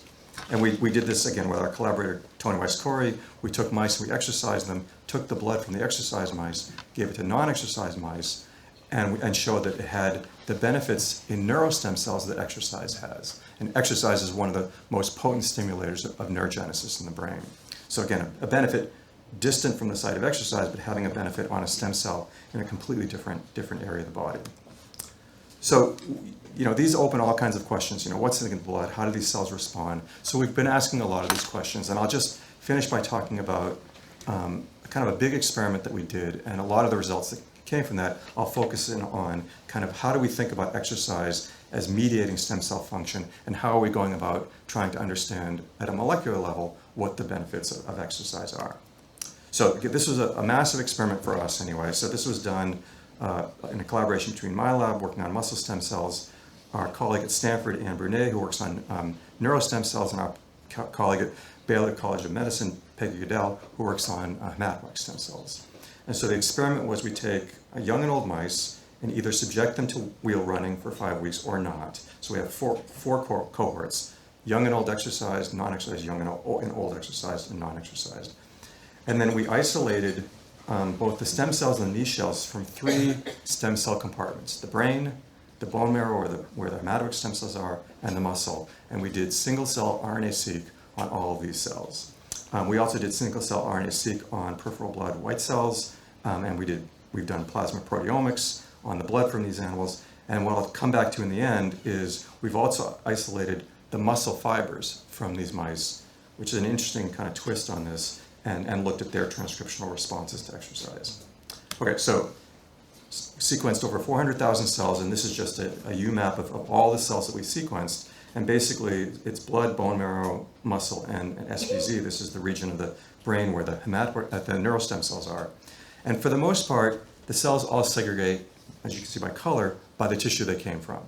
And even cells that are present in multiple tissues, like endothelial cells or smooth muscle cells, they segregate away, more by the tissue they come from than the fact that they're the same kind of cell.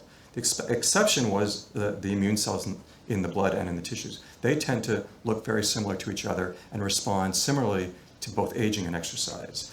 So a lot of the data that we obtained and a lot of the analysis that we did kept pointing us to inflammation and immune cells more than the stem cells that we were actually interested in. And in fact, macrophages and monocytes kept coming up as key cells, both in terms of gene expression and in terms of distribution in their role in both aging and exercise. So we looked at, again, a lot of this is sort of complicated, we looked at differential gene expression in single cell populations. What changed with age? In this case, what changed with age and was restored by exercise? So what couple things here is that in blue are the cells from muscle, and there are a lot of cells in muscle that show the most response to exercise. And of the cells in muscle that respond to exercise, it's immune cells, so B cells and in particular monocytes showed the most percentage of genes that change with exercise that are change with age that are restored by exercise. And if we looked at the inflammatory pathways, of which were very prominent in changes with age, many of the pathways are shown here, and we ask, of those pathways that change with age, which are restored with exercise, in the skeletal muscle, the monocytes are the ones that are most uniformly responsive to exercise. And also this was true in the monocytes in the blood as well. So this is using this program cell chat. These are chord plots. Just for those of you who are not used to looking at this, what we're just asking here, what this allows us to say is, what are the ligands or receptor pathways that might be communicating between one cell and another in a tissue? And here we're asking just about macrophages and monocytes in the muscle, asking what cells do they communicate with in the muscle and what cells in the muscle communicate to them. So on the bottom are the ligands that say are expressed either by the macrophages and monocytes and then potentially signaling to other cells, and what are expressed by other cells that are communicating to macrophages and monocytes. So the important thing is that here's the youthful signature, and here are a lot of the pathways. With age, which is just shown here in the middle, it's markedly simplified. So there's a marked kind of diminution of this signaling that's going on between macrophages and other cells in the tissue. But then in response to these few weeks of exercise, it restores that youthful communication between macrophages, monocytes, and other cells within the tissue. And if we look just at this population of cells in muscle and blood, we see 20-some subsets of these cells, most of which increase in the muscle with age. But there's one particular population, that is CD206 positive cells, that actually decrease in the muscle with age and increase in response to exercise. So we're very interested in this population as being potential mediators of this converse relationship between aging and exercise. Okay, so and we're looking at what the signaling pathways are. Are they the ones that are communicating to the muscle stem cells and other cells that might be mediating some of these effects? So let me just finish by this last part of this experiment we did. And this is again just a histologic image of skeletal muscle, which each of these being these myofibers. So one of the it's not a secret. It's not a dirty little secret. But one of the things about doing these single cell RNA sequencing experiments with a tissue like muscle is, as you can see, that these muscle fibers, they occupy 99% of the tissue, and most of the nuclei in the muscle are in these myofibers. But the first thing you do when you do single cell RNA-seq on muscle is you get rid of the muscle. So these do not lend themselves to doing single cell RNA-seq. So when we're doing the single cell analysis, we're looking at all the mononucleated cells in the tissue, but this huge amount of tissue that is muscle is excluded. And I mean, this is true if you do fat. You get rid of the fat and you look at the mononucleated cells. And most of the studies in brain, you get rid of the neurons and you look, so because neurons are just very hard to sort and things like that. So we didn't want to ignore muscle fibers. We think they're important in terms of exercise. So and the reason why is because with muscle is a tissue that obviously is responsible for locomotion, but increasingly it's viewed as a hugely important endocrine tissue. So muscle secretes all kinds of proteins, many of which have been termed this term myokines, kind of as opposed to cytokines or adipokines from fat. These myokines have this very pro-health effect, and what's listed below are some of these myokines and the benefits they have not only on the muscle itself, but really systemically throughout the body. So effects on fat, effects on brain, effects on bone, mediated by these proteins that are secreted by muscle and often shown to be induced by exercise. And all of these really lead to essentially decreased sort of aging processes and chronic diseases. So as part of this big experiment of this single cell analysis, we did take some muscles, we isolated the myofibers, and we just asked about their transcriptional responses to aging and exercise, which again does not appear in the single cell analysis. So we take the muscle, we could strip it down to a fiber with some associated cells, and then we could strip off all the associated cells and just look at the myofiber nuclei, the myofiber transcripts. And so what's shown here on the right are just a pattern of genes that are increased above or decreased with age, and then on the right is those that are restored to their youthful level by exercise. And the gene that popped out is the one that is most differentially expressed, both decreases with age and increases with exercise, is this gene SPP1, which encodes the protein osteopontin. And so this is, again, interesting because osteopontin is not conventionally thought of as kind of a pro-inflammatory protein, but there are notable exceptions. And in this case, the idea that it goes down with age and it's induced with exercise suggests it might be one of the proteins that has a beneficial effect on aging phenotypes. So we measured osteopontin in the muscle with ELISA, and both without exercise and with. It's high in young, and kind of what we saw with regeneration, we don't really see an effect of exercise on its expression, but it goes markedly down with age, and exercise induces it not back to youthful levels, but more than doubles its level in the muscle. So this fits with this idea that this might be an exercise response gene that changes with age that might mediate a beneficial effect. So we did the regeneration experiment again, but we neutralized osteopontin with a neutralizing antibody. And so this is just repeating the experiment we've done before, where old muscle regenerates poorly. If we exercise the mice first, there's a marked improvement in regeneration. But if we administer an antibody against this one protein, against osteopontin, it abrogates the benefits of exercise. So not that I think that it is the protein that is responsive to exercise, but it's clearly one of those kinds of proteins that has potential benefits in terms of promoting, in this case, tissue repair as a response to exercise. So what we're interested in now, we're playing with genetically altering this gene specifically in muscle fibers to ask, what does it kind of fit with what we're seeing with this neutralizing antibody? And just a little spoiler, we already have data that it's actually not acting directly on the muscle stem cells, but perhaps acting indirectly through these monocytes, these cells that keep showing up as mediators of response to exercise. So I think with this idea of muscle as an endocrine organ, we would add osteopontin to this, and thinking of this as one of the proteins that both is secreted by muscle in response to exercise, that has at least benefits within the muscle itself and potentially systemically, along with many of these other myokines. So just back to the big picture, this has really taken us to ask more broadly about the systemic benefits of exercise and trying to correlate what we can learn from this detailed analysis of both single cells and myofibers in terms of why exercise is good for us in general. Why does it prevent cardiovascular disease? Why does it improve brain function? Clearly there's got to be some connection between this this function of exercise and probably this muscle as an endocrine organ and these vast improvements in health that we see with exercise and have been clearly reported in humans. So just by end, I'm not going to go through all the people who have done this work, but Ling Lu is a senior scientist in the lab who spearheaded this large single-cell analysis work. I think I've mentioned our collaborators for these projects, and of course I want to acknowledge the funding sources that have really started from our basic stem cell biology, our basic aging biology coming together, and now this work on interventions, which is, we talked about exercise today, but also includes things like diet, which I think, story for another day, equally interesting. So let me stop there and I'll be happy to take any questions.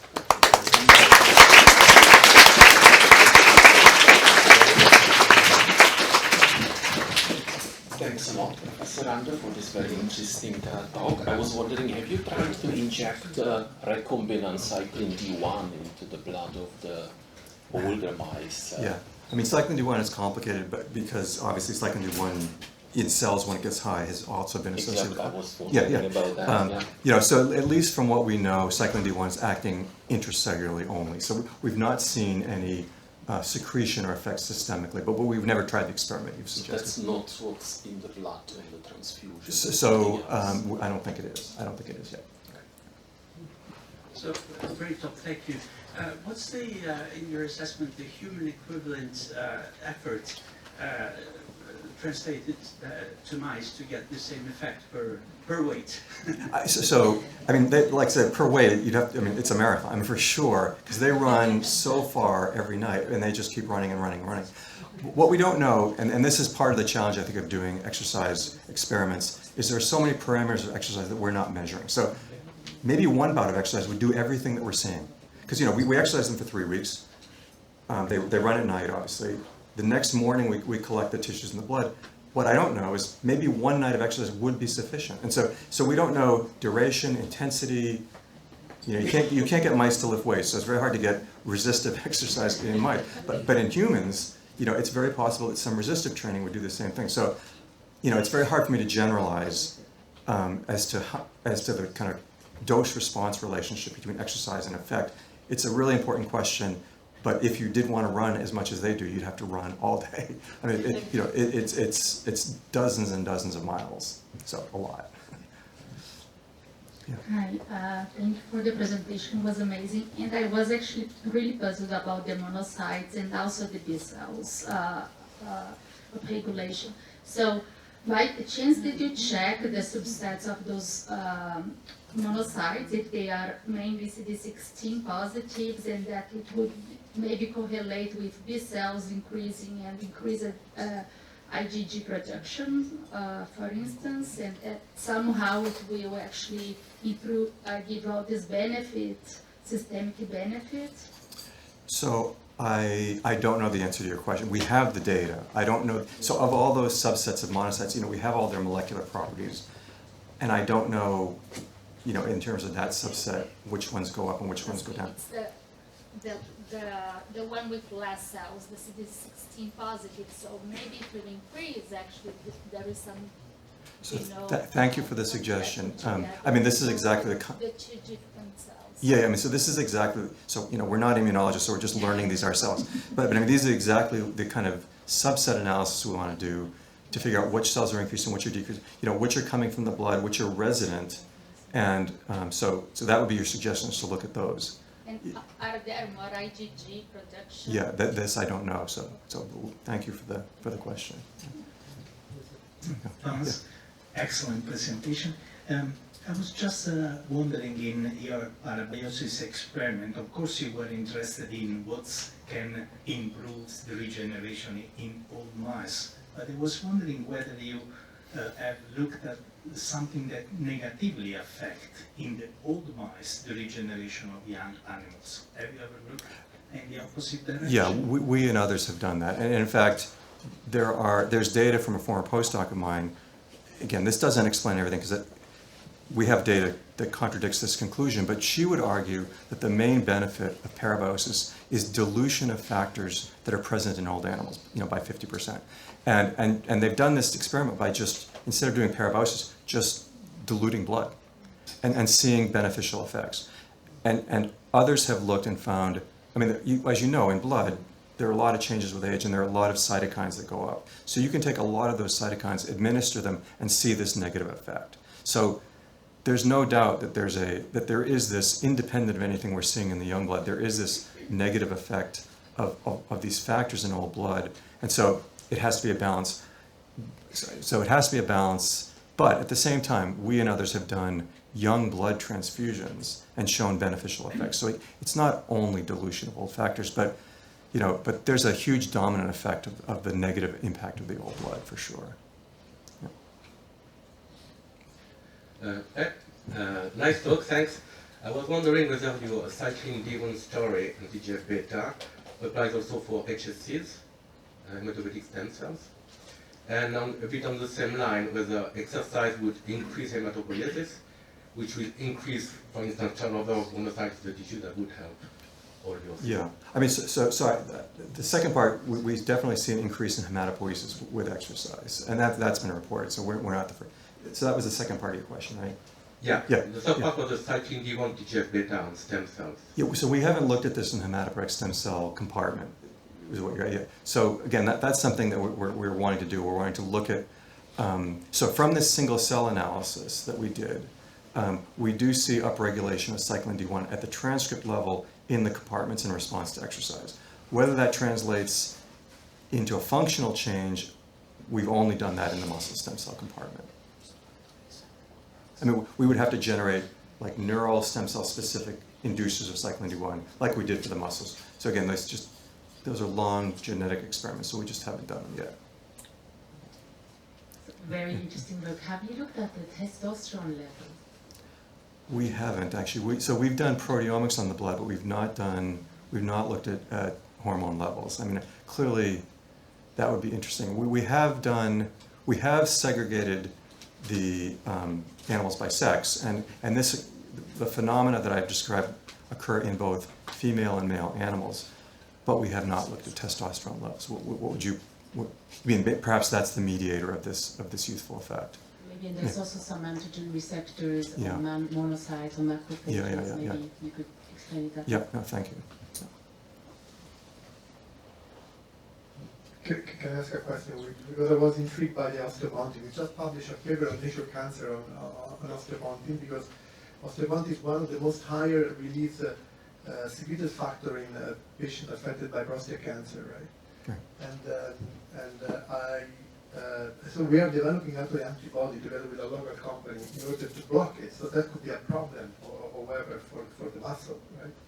So again, this is where it gets interesting when you start saying, what might be beneficial for cancer is bad, is bad for aging.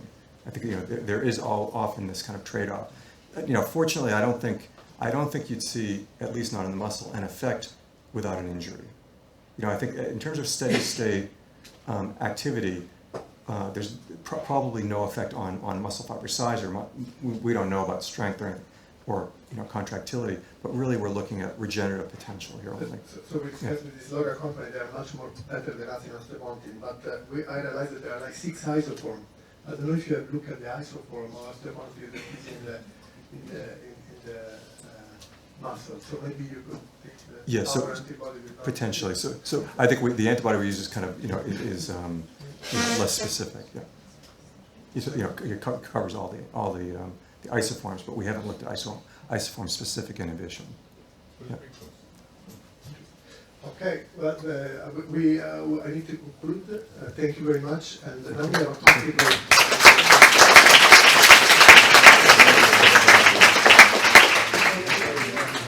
Okay, so to introduce the next speaker, Professor Andrew Steptoe from UK, which is a professor of psychology and epidemiology at the University College of London.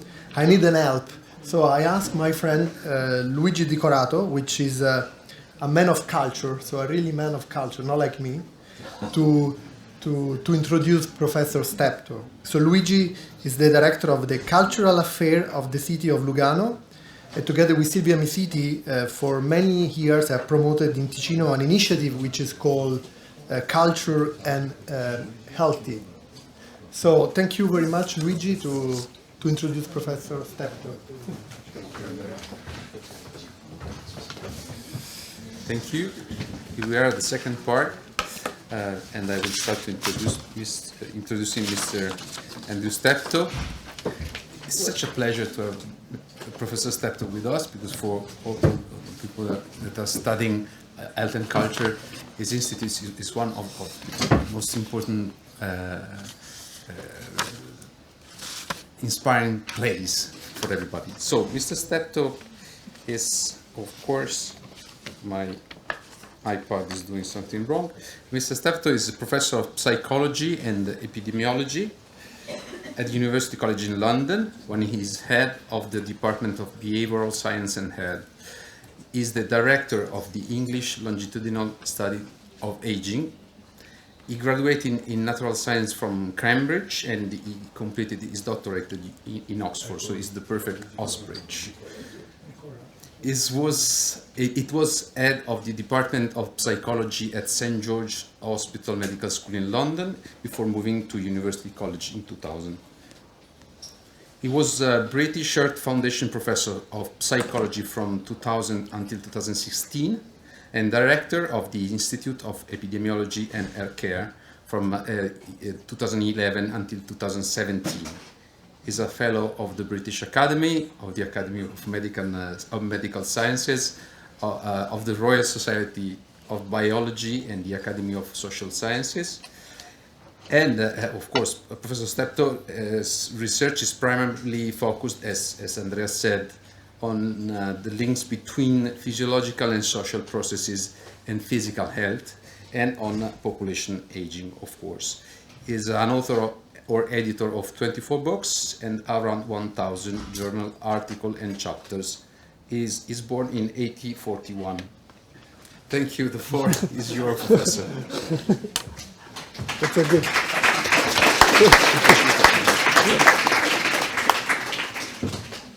And he's still alive. Well, thank you very much, Luigi, for that very kind introduction. I know I'm grey, but not quite that grey. This is going to be quite a shift from the first half of the meeting, the meeting this afternoon, because I'm going to be moving on to issues to do with populations, to do with well-being, and to do with the maintenance of well-being at older ages. And just, my title is, Does Emotional Well-being Influence Health and Longevity? So this is a complicated topic, but obviously many of you coming from more biological sciences won't be quite so familiar with the sort of methods that we use in this area.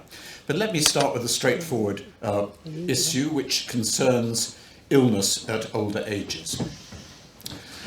This slide here is a summary of a large number of studies that we published a few years ago, which shows the levels of major depression, that's serious depression, in people with a variety of different physical illnesses. On the left-hand side, you can see the general population prevalence, which is around 5 to 6%. But what you can see is that for many of these conditions, there are quite high levels of depression. So that cardiometabolic diseases such as myocardial infarction, heart failure come out very high, as do neurological conditions. Cancer is rather variable, and then there are high levels of depression in inflammatory conditions. Now, you might look at this, I should say, first of all, this is major depression. If we look at more depressed mood, which is not something which comes to the attention of a psychiatrist, the levels would be higher. Now, you might say, well, this is not surprising. People have been diagnosed with some very serious conditions, some of which may be threatening to life. And so this could be a response to the illness. And these data here are cross-sectional. But what people have been interested in recently is the possibility that mental states may have an impact on the development of different sorts of physical illnesses. So the way that we look at this in a typical epidemiological, which is a population-based study, is we take a cohort of people, large numbers of tens of thousands or maybe tens of thousands, and we have a look at their baseline health, and then we measure the exposure to the factor we're interested in, either negative or positive emotional state in this particular case, along with a variety of covariates, person's socioeconomic position, whether they're a smoker or not, and then we follow up people over time, and over that time some people will develop illnesses and some people will pass away, so we can then look longitudinally at the association between the exposure and the outcome. These studies take a long time to do, and I used to have dark hair when I started working in this area to begin with. But over time, you can have a look at these different sorts of patterns. And there are quite a number of studies now for particular types of disease which suggest that depression and depressed mood are associated with an increased risk in the future. Now, I'm not going to show you an individual study, but this is actually a summary of meta-analyses, actually. So each of the lines here is a different meta-analysis with a different number of studies in it, different numbers of participants in them and so forth, and looking at, on the right-hand side, the odds ratios. That's the increased risk associated with depression or depressed mood. And there's some variability among these studies, but it's about a 50% increase in the odds of developing heart disease once you take account of adjustment for other factors which are known to be relevant, for example, high blood pressure or high cholesterol level.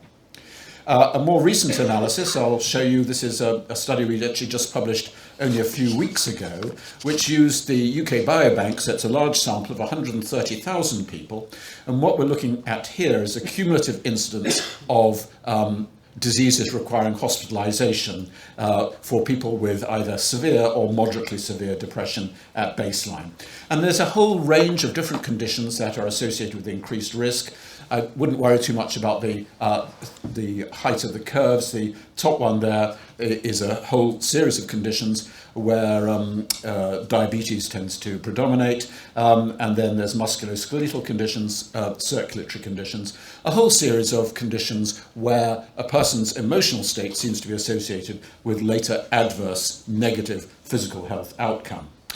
The one area where there's much less strong evidence, you'll see that cancer is not included in this graph, and in fact we just published, I think, the largest longitudinal meta study to date, which is a study which combined several population studies, 18 population studies in many parts of Europe, the USA and in Australia.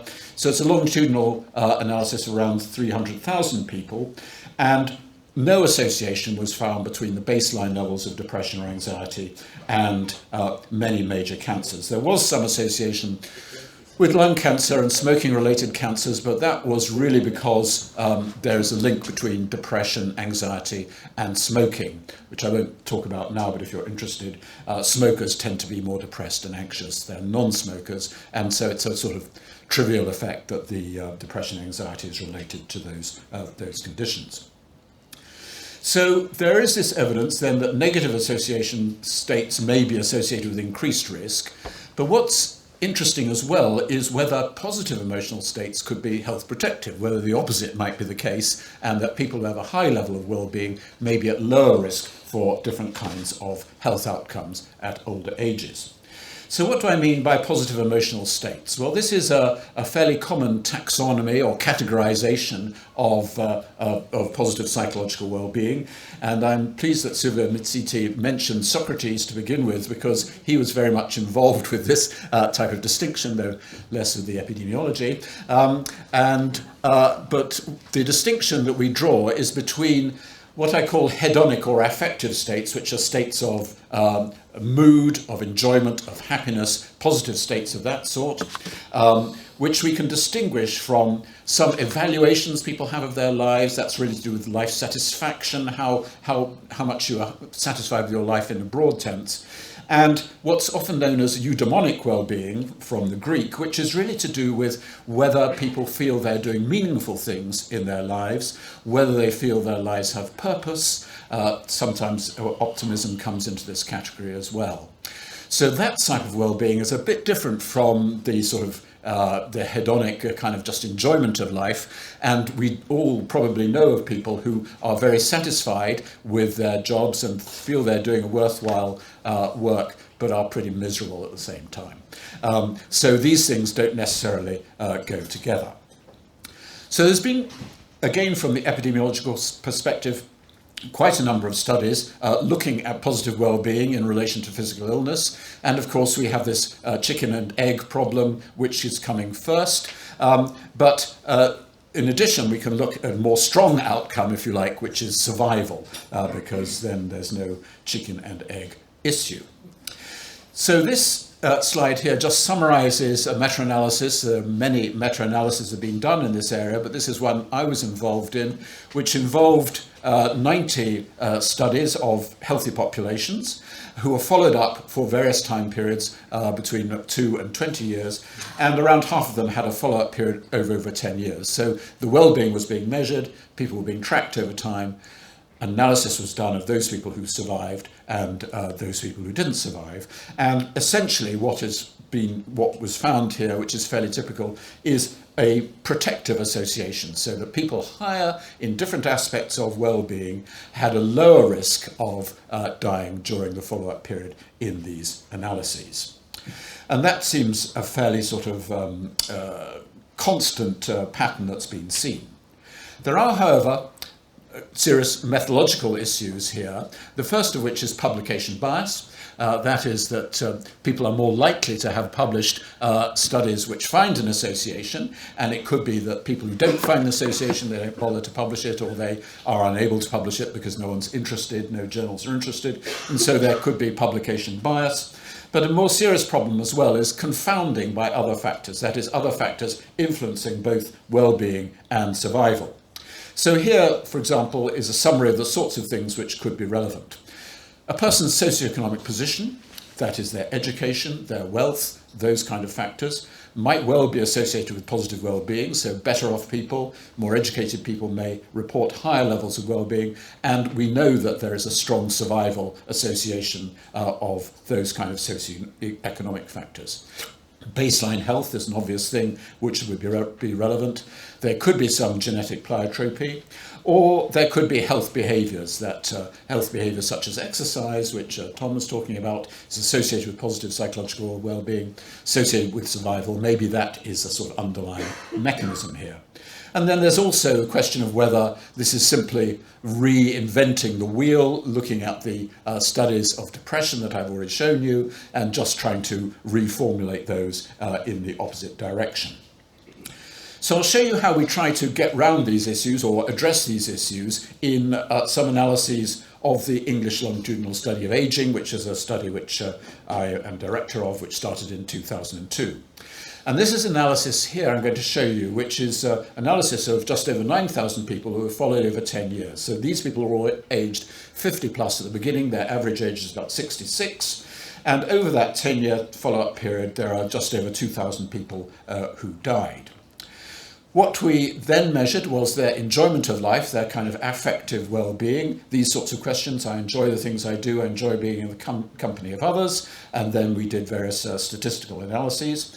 This particular analysis I'm showing you is not published because it's an update of one which we published several years ago when we were only looking at 5 years, but these analyses are over 10 years.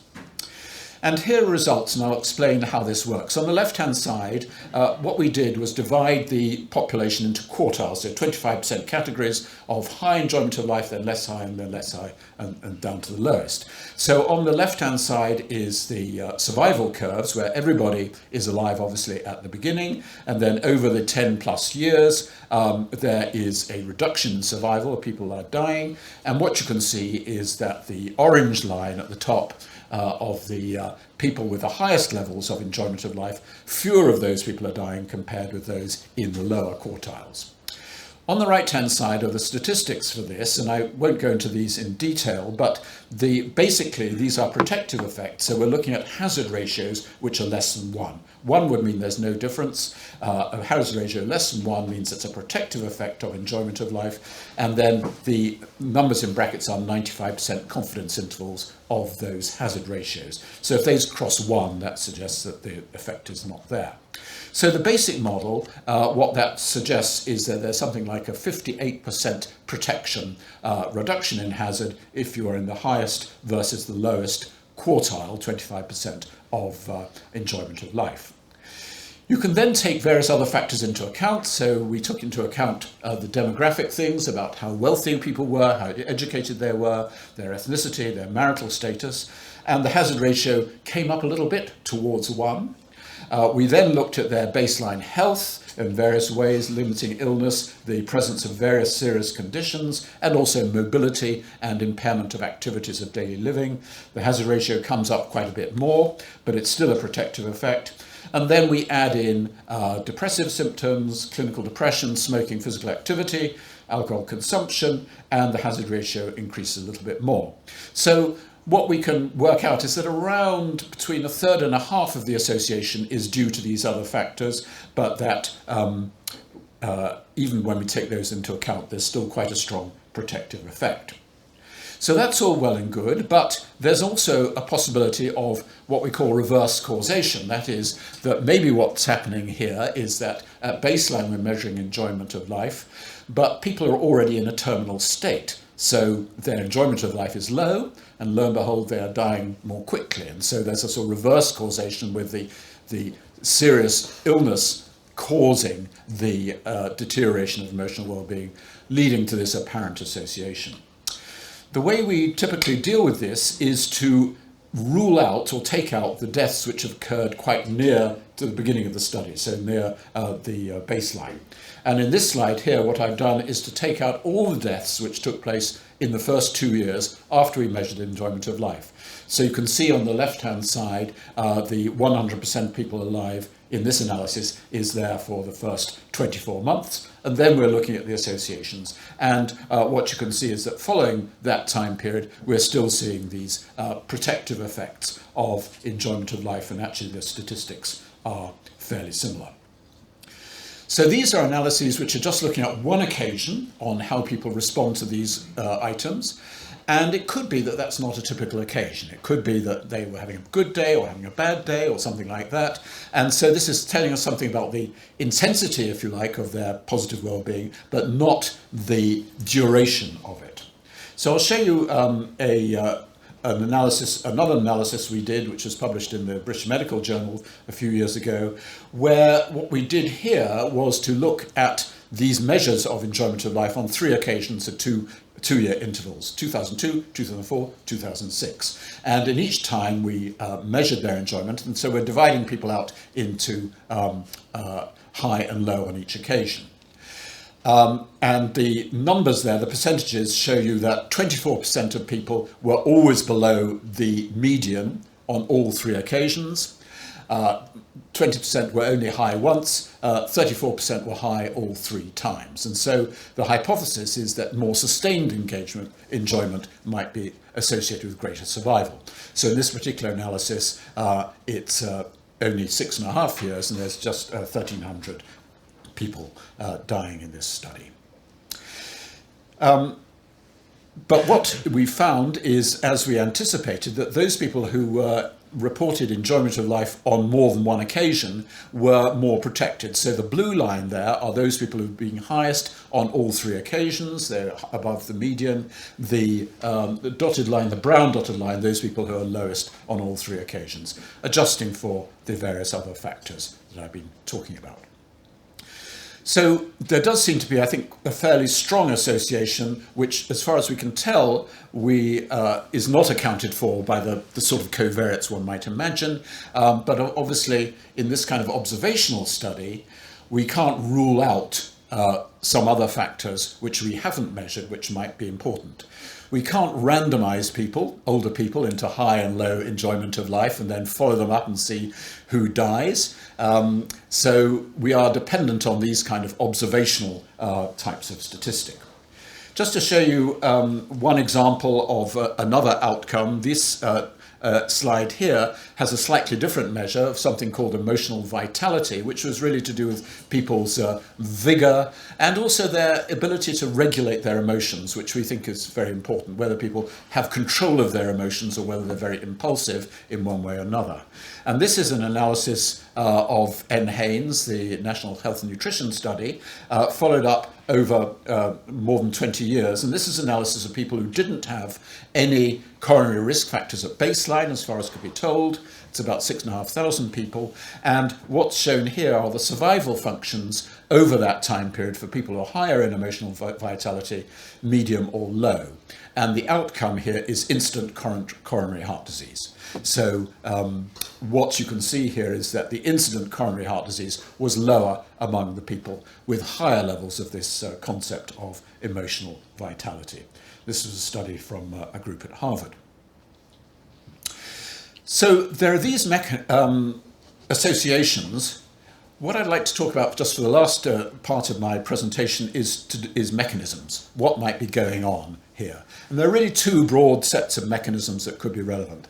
First of all, there could be lifestyle factors, that the people who are higher in different sorts of positive well-being have a more healthy lifestyle. They may exercise more, although we have measured that. They may smoke.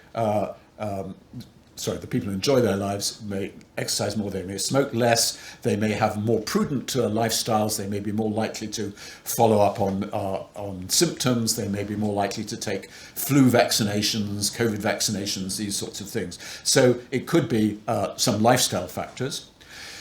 Or it could be some biological processes, and in particular modifications in neuroendocrine and inflammatory and other responses. I'm going to show you a couple of examples to illustrate how we try to assess those sorts of things.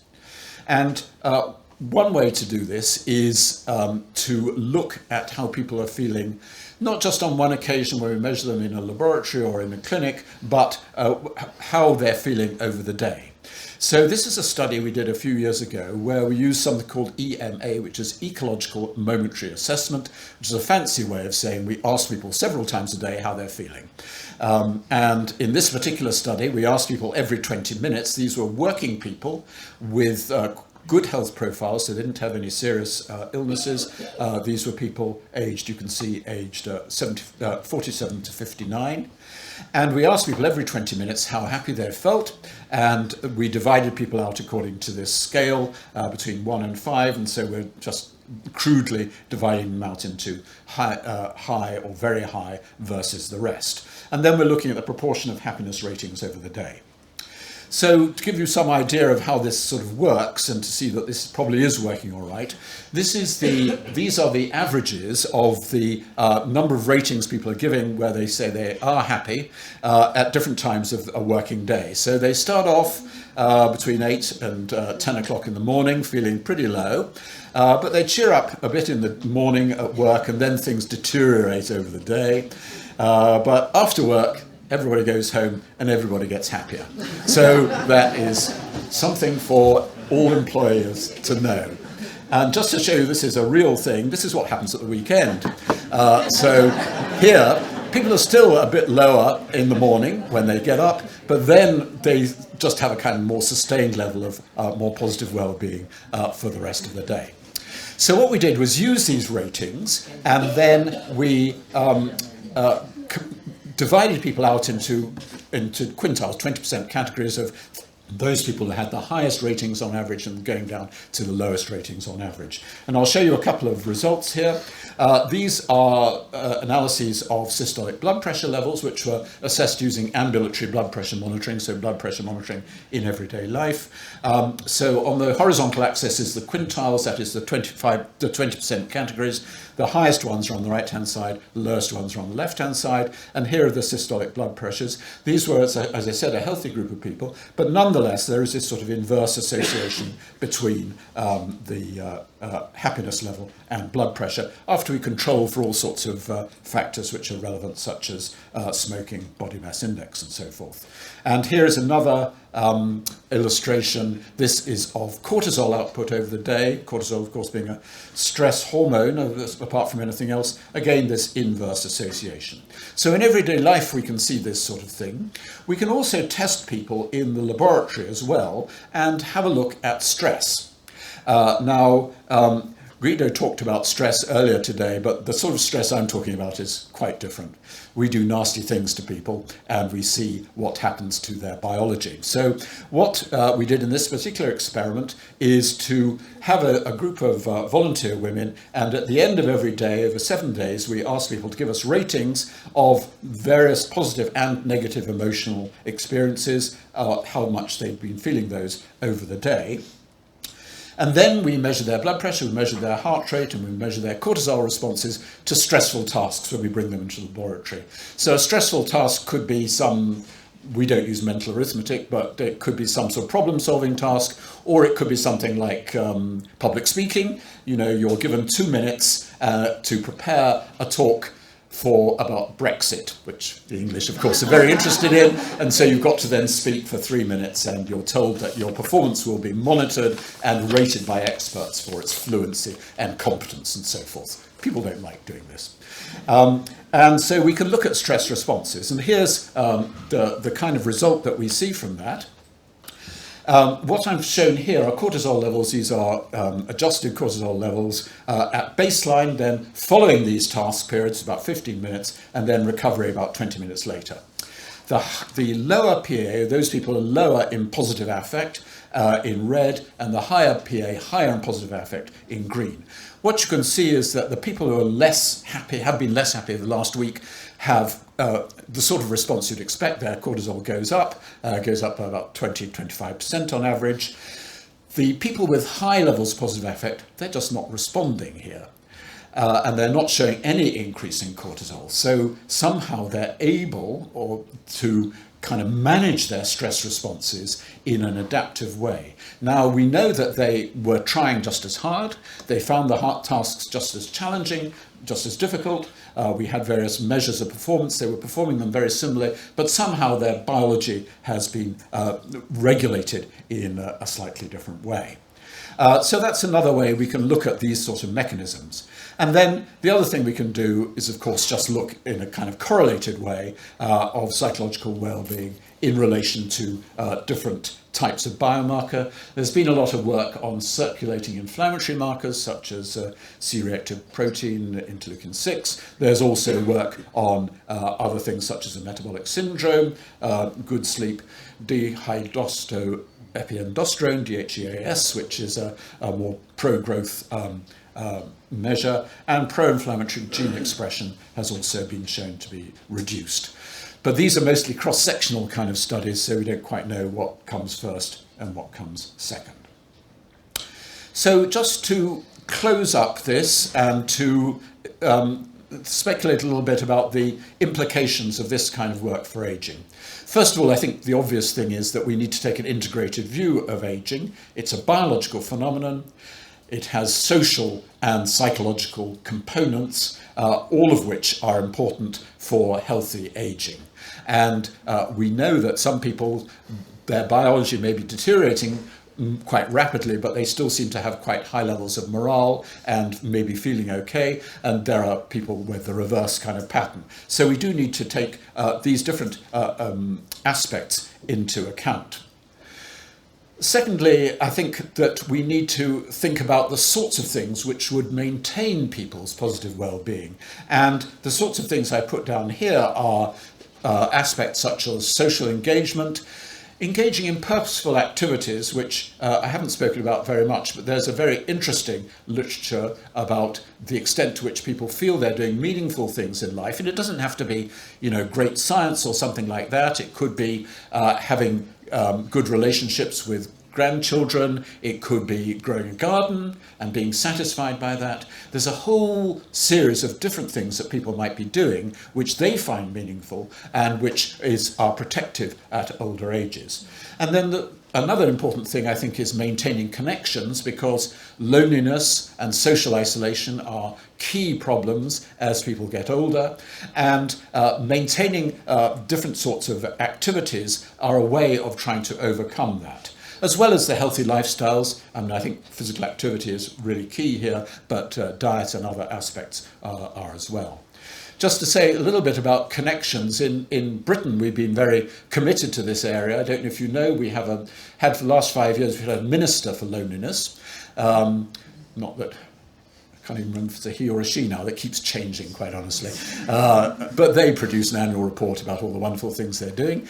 But what they do is try to stimulate various community engagement activities, which will try to move particularly isolated older people into more active aspects. And then we have a new program which is called social prescribing, which I won't talk about now, but if people are interested, which is trying to bring this into a biomedical perspective. So I think that there's plenty that can be done at the sort of social and behavioural level, as well as at the biological level, in order to maintain healthy ageing.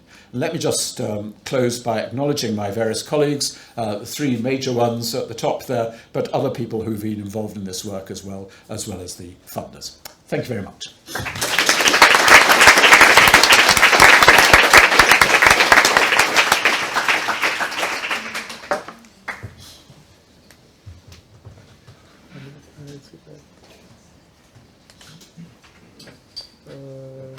Do you have another one?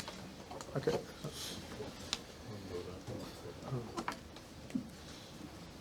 Okay, now the microphone is happy. That's good. Thank you, Professor Stetto. Any questions?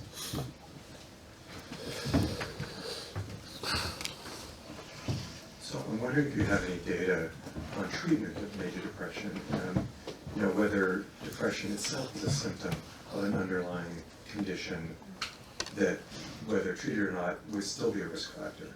That's a very interesting issue, and it's a very hot topic at the moment, in particular because of the evidence that inflammatory processes are likely involved in depression, certainly in certain subtypes and possibly in everyone. This has been looked at in animal models and also in human models as well, that inflammation may be a sort of risk.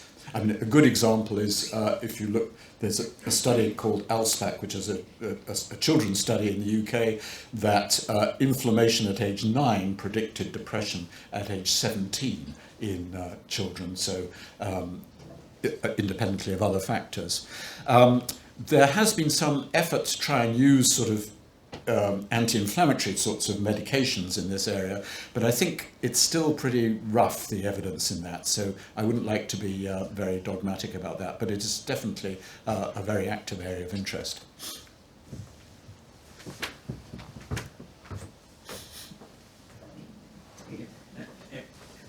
Regarding cancer, there is no association with incidence of cancer, but for responsible treatment, and especially with targeted agents or with immunotherapy, is there any evidence of an effect of well-being? Well, I've been focusing on the sort of the these things as risk factors, as sort of primary risk factors in relation to the development of condition, that's very different from their role in people who already have a condition.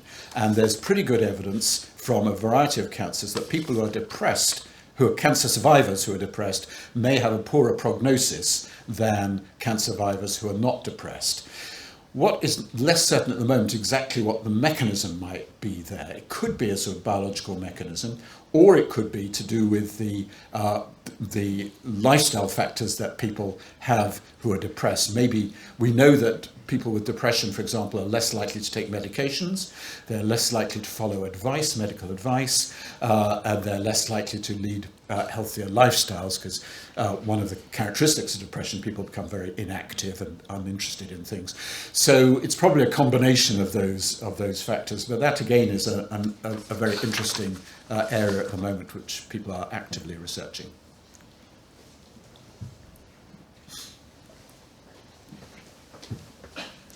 Well, basically there are three categories. I mean, there are risk factors by healthy people, risk factors by survivors of cancer, but then you have the acceptance of treatment and the outcome in patients under treatment, because this has been, well, there have been randomized trials, some of them showing some effects, others not showing any effect.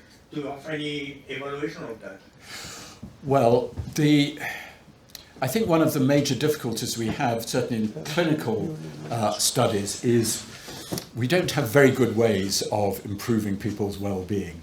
I mean, we can think about all the sorts of factors which might happen, but there's a big industry, a positive psychology industry, where all sorts of different methods are proposed, forgiveness treatments, gratefulness treatments, all sorts of different things which I could go on about endlessly, but they don't have so far very persistent effects which last over long time periods, and that's really what you want if you're going to try and look at an impact on survival or changing things. So I think that again is an area which I think some serious scientists have tended to shy away from, because it's just full of people who are maybe not doing things in the most robust way, and so that there's some nervousness about working in that.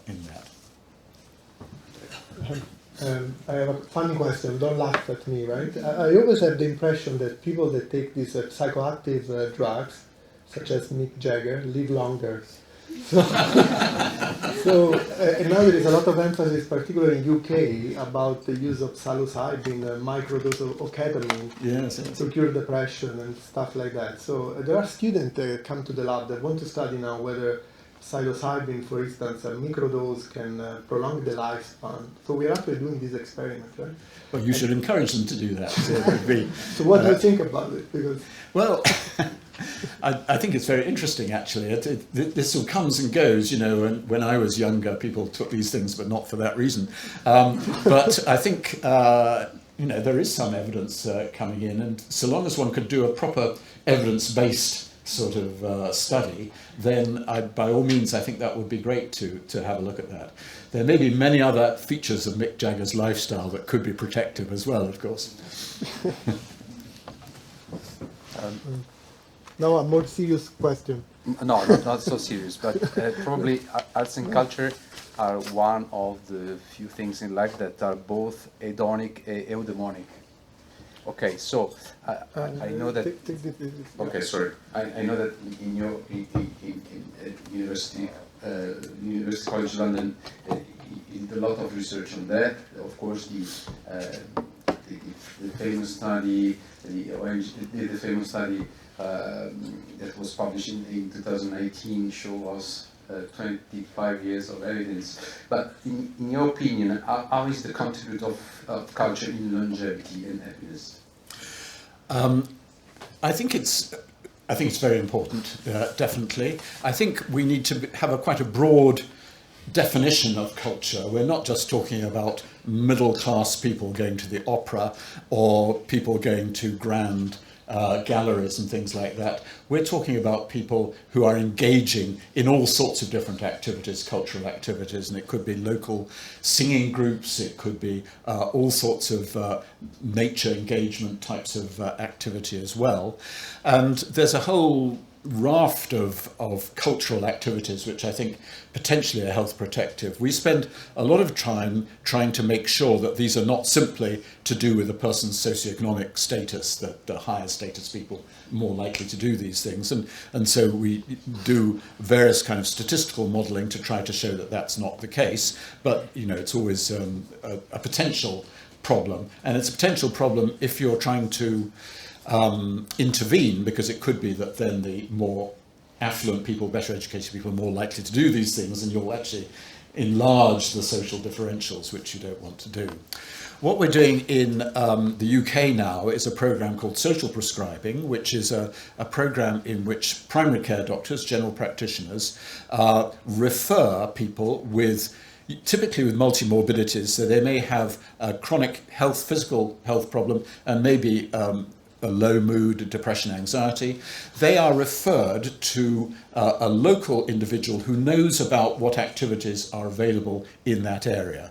And that link worker, they're called, they're specially employed to discuss with each person what sort of activities they might be interested in, and it could be an exercise thing, a swimming club or something like that, or a walking activity. It could be something to do with sewing or all sorts of different activities. And the idea is that by encouraging people, and by the physicians encouraging people, telling people this is a good thing to do, we all know that people tend to follow, to some extent, medical advice, and so that is a sort of extra impetus. And of course, you have to make sure that these activities don't cost money and can be done free as well. So this program is being rolled out at the moment. It's been going on for a couple of years, and we're looking at the moment at the evaluation of that and seeing what impact it's having, not only on consumption of medical resources, because that's one of the reasons for this. It's to stop people constantly going back to their physicians saying, you know, they're unhappy, but also people's well-being and how that might then influence their health in the longer run.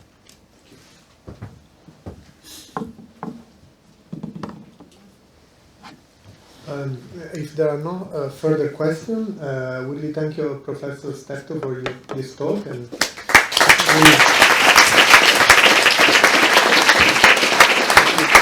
we're going to conclude the meeting. I thank you once again all the speakers today. It's been really a great day. I learned a lot, particularly the last talk was really amazing for me. We have learned in the first part of the meeting how it's important to know the biology of aging and how we can actually target aging through antibody, through parabiosis. And now in the last part, we have also learned that there are like environmental factors which play really a big role, right? So thank you everyone for participating, and I hope to see you soon. I mean, tomorrow we're going to Zurich, but in the future here again. Thank you.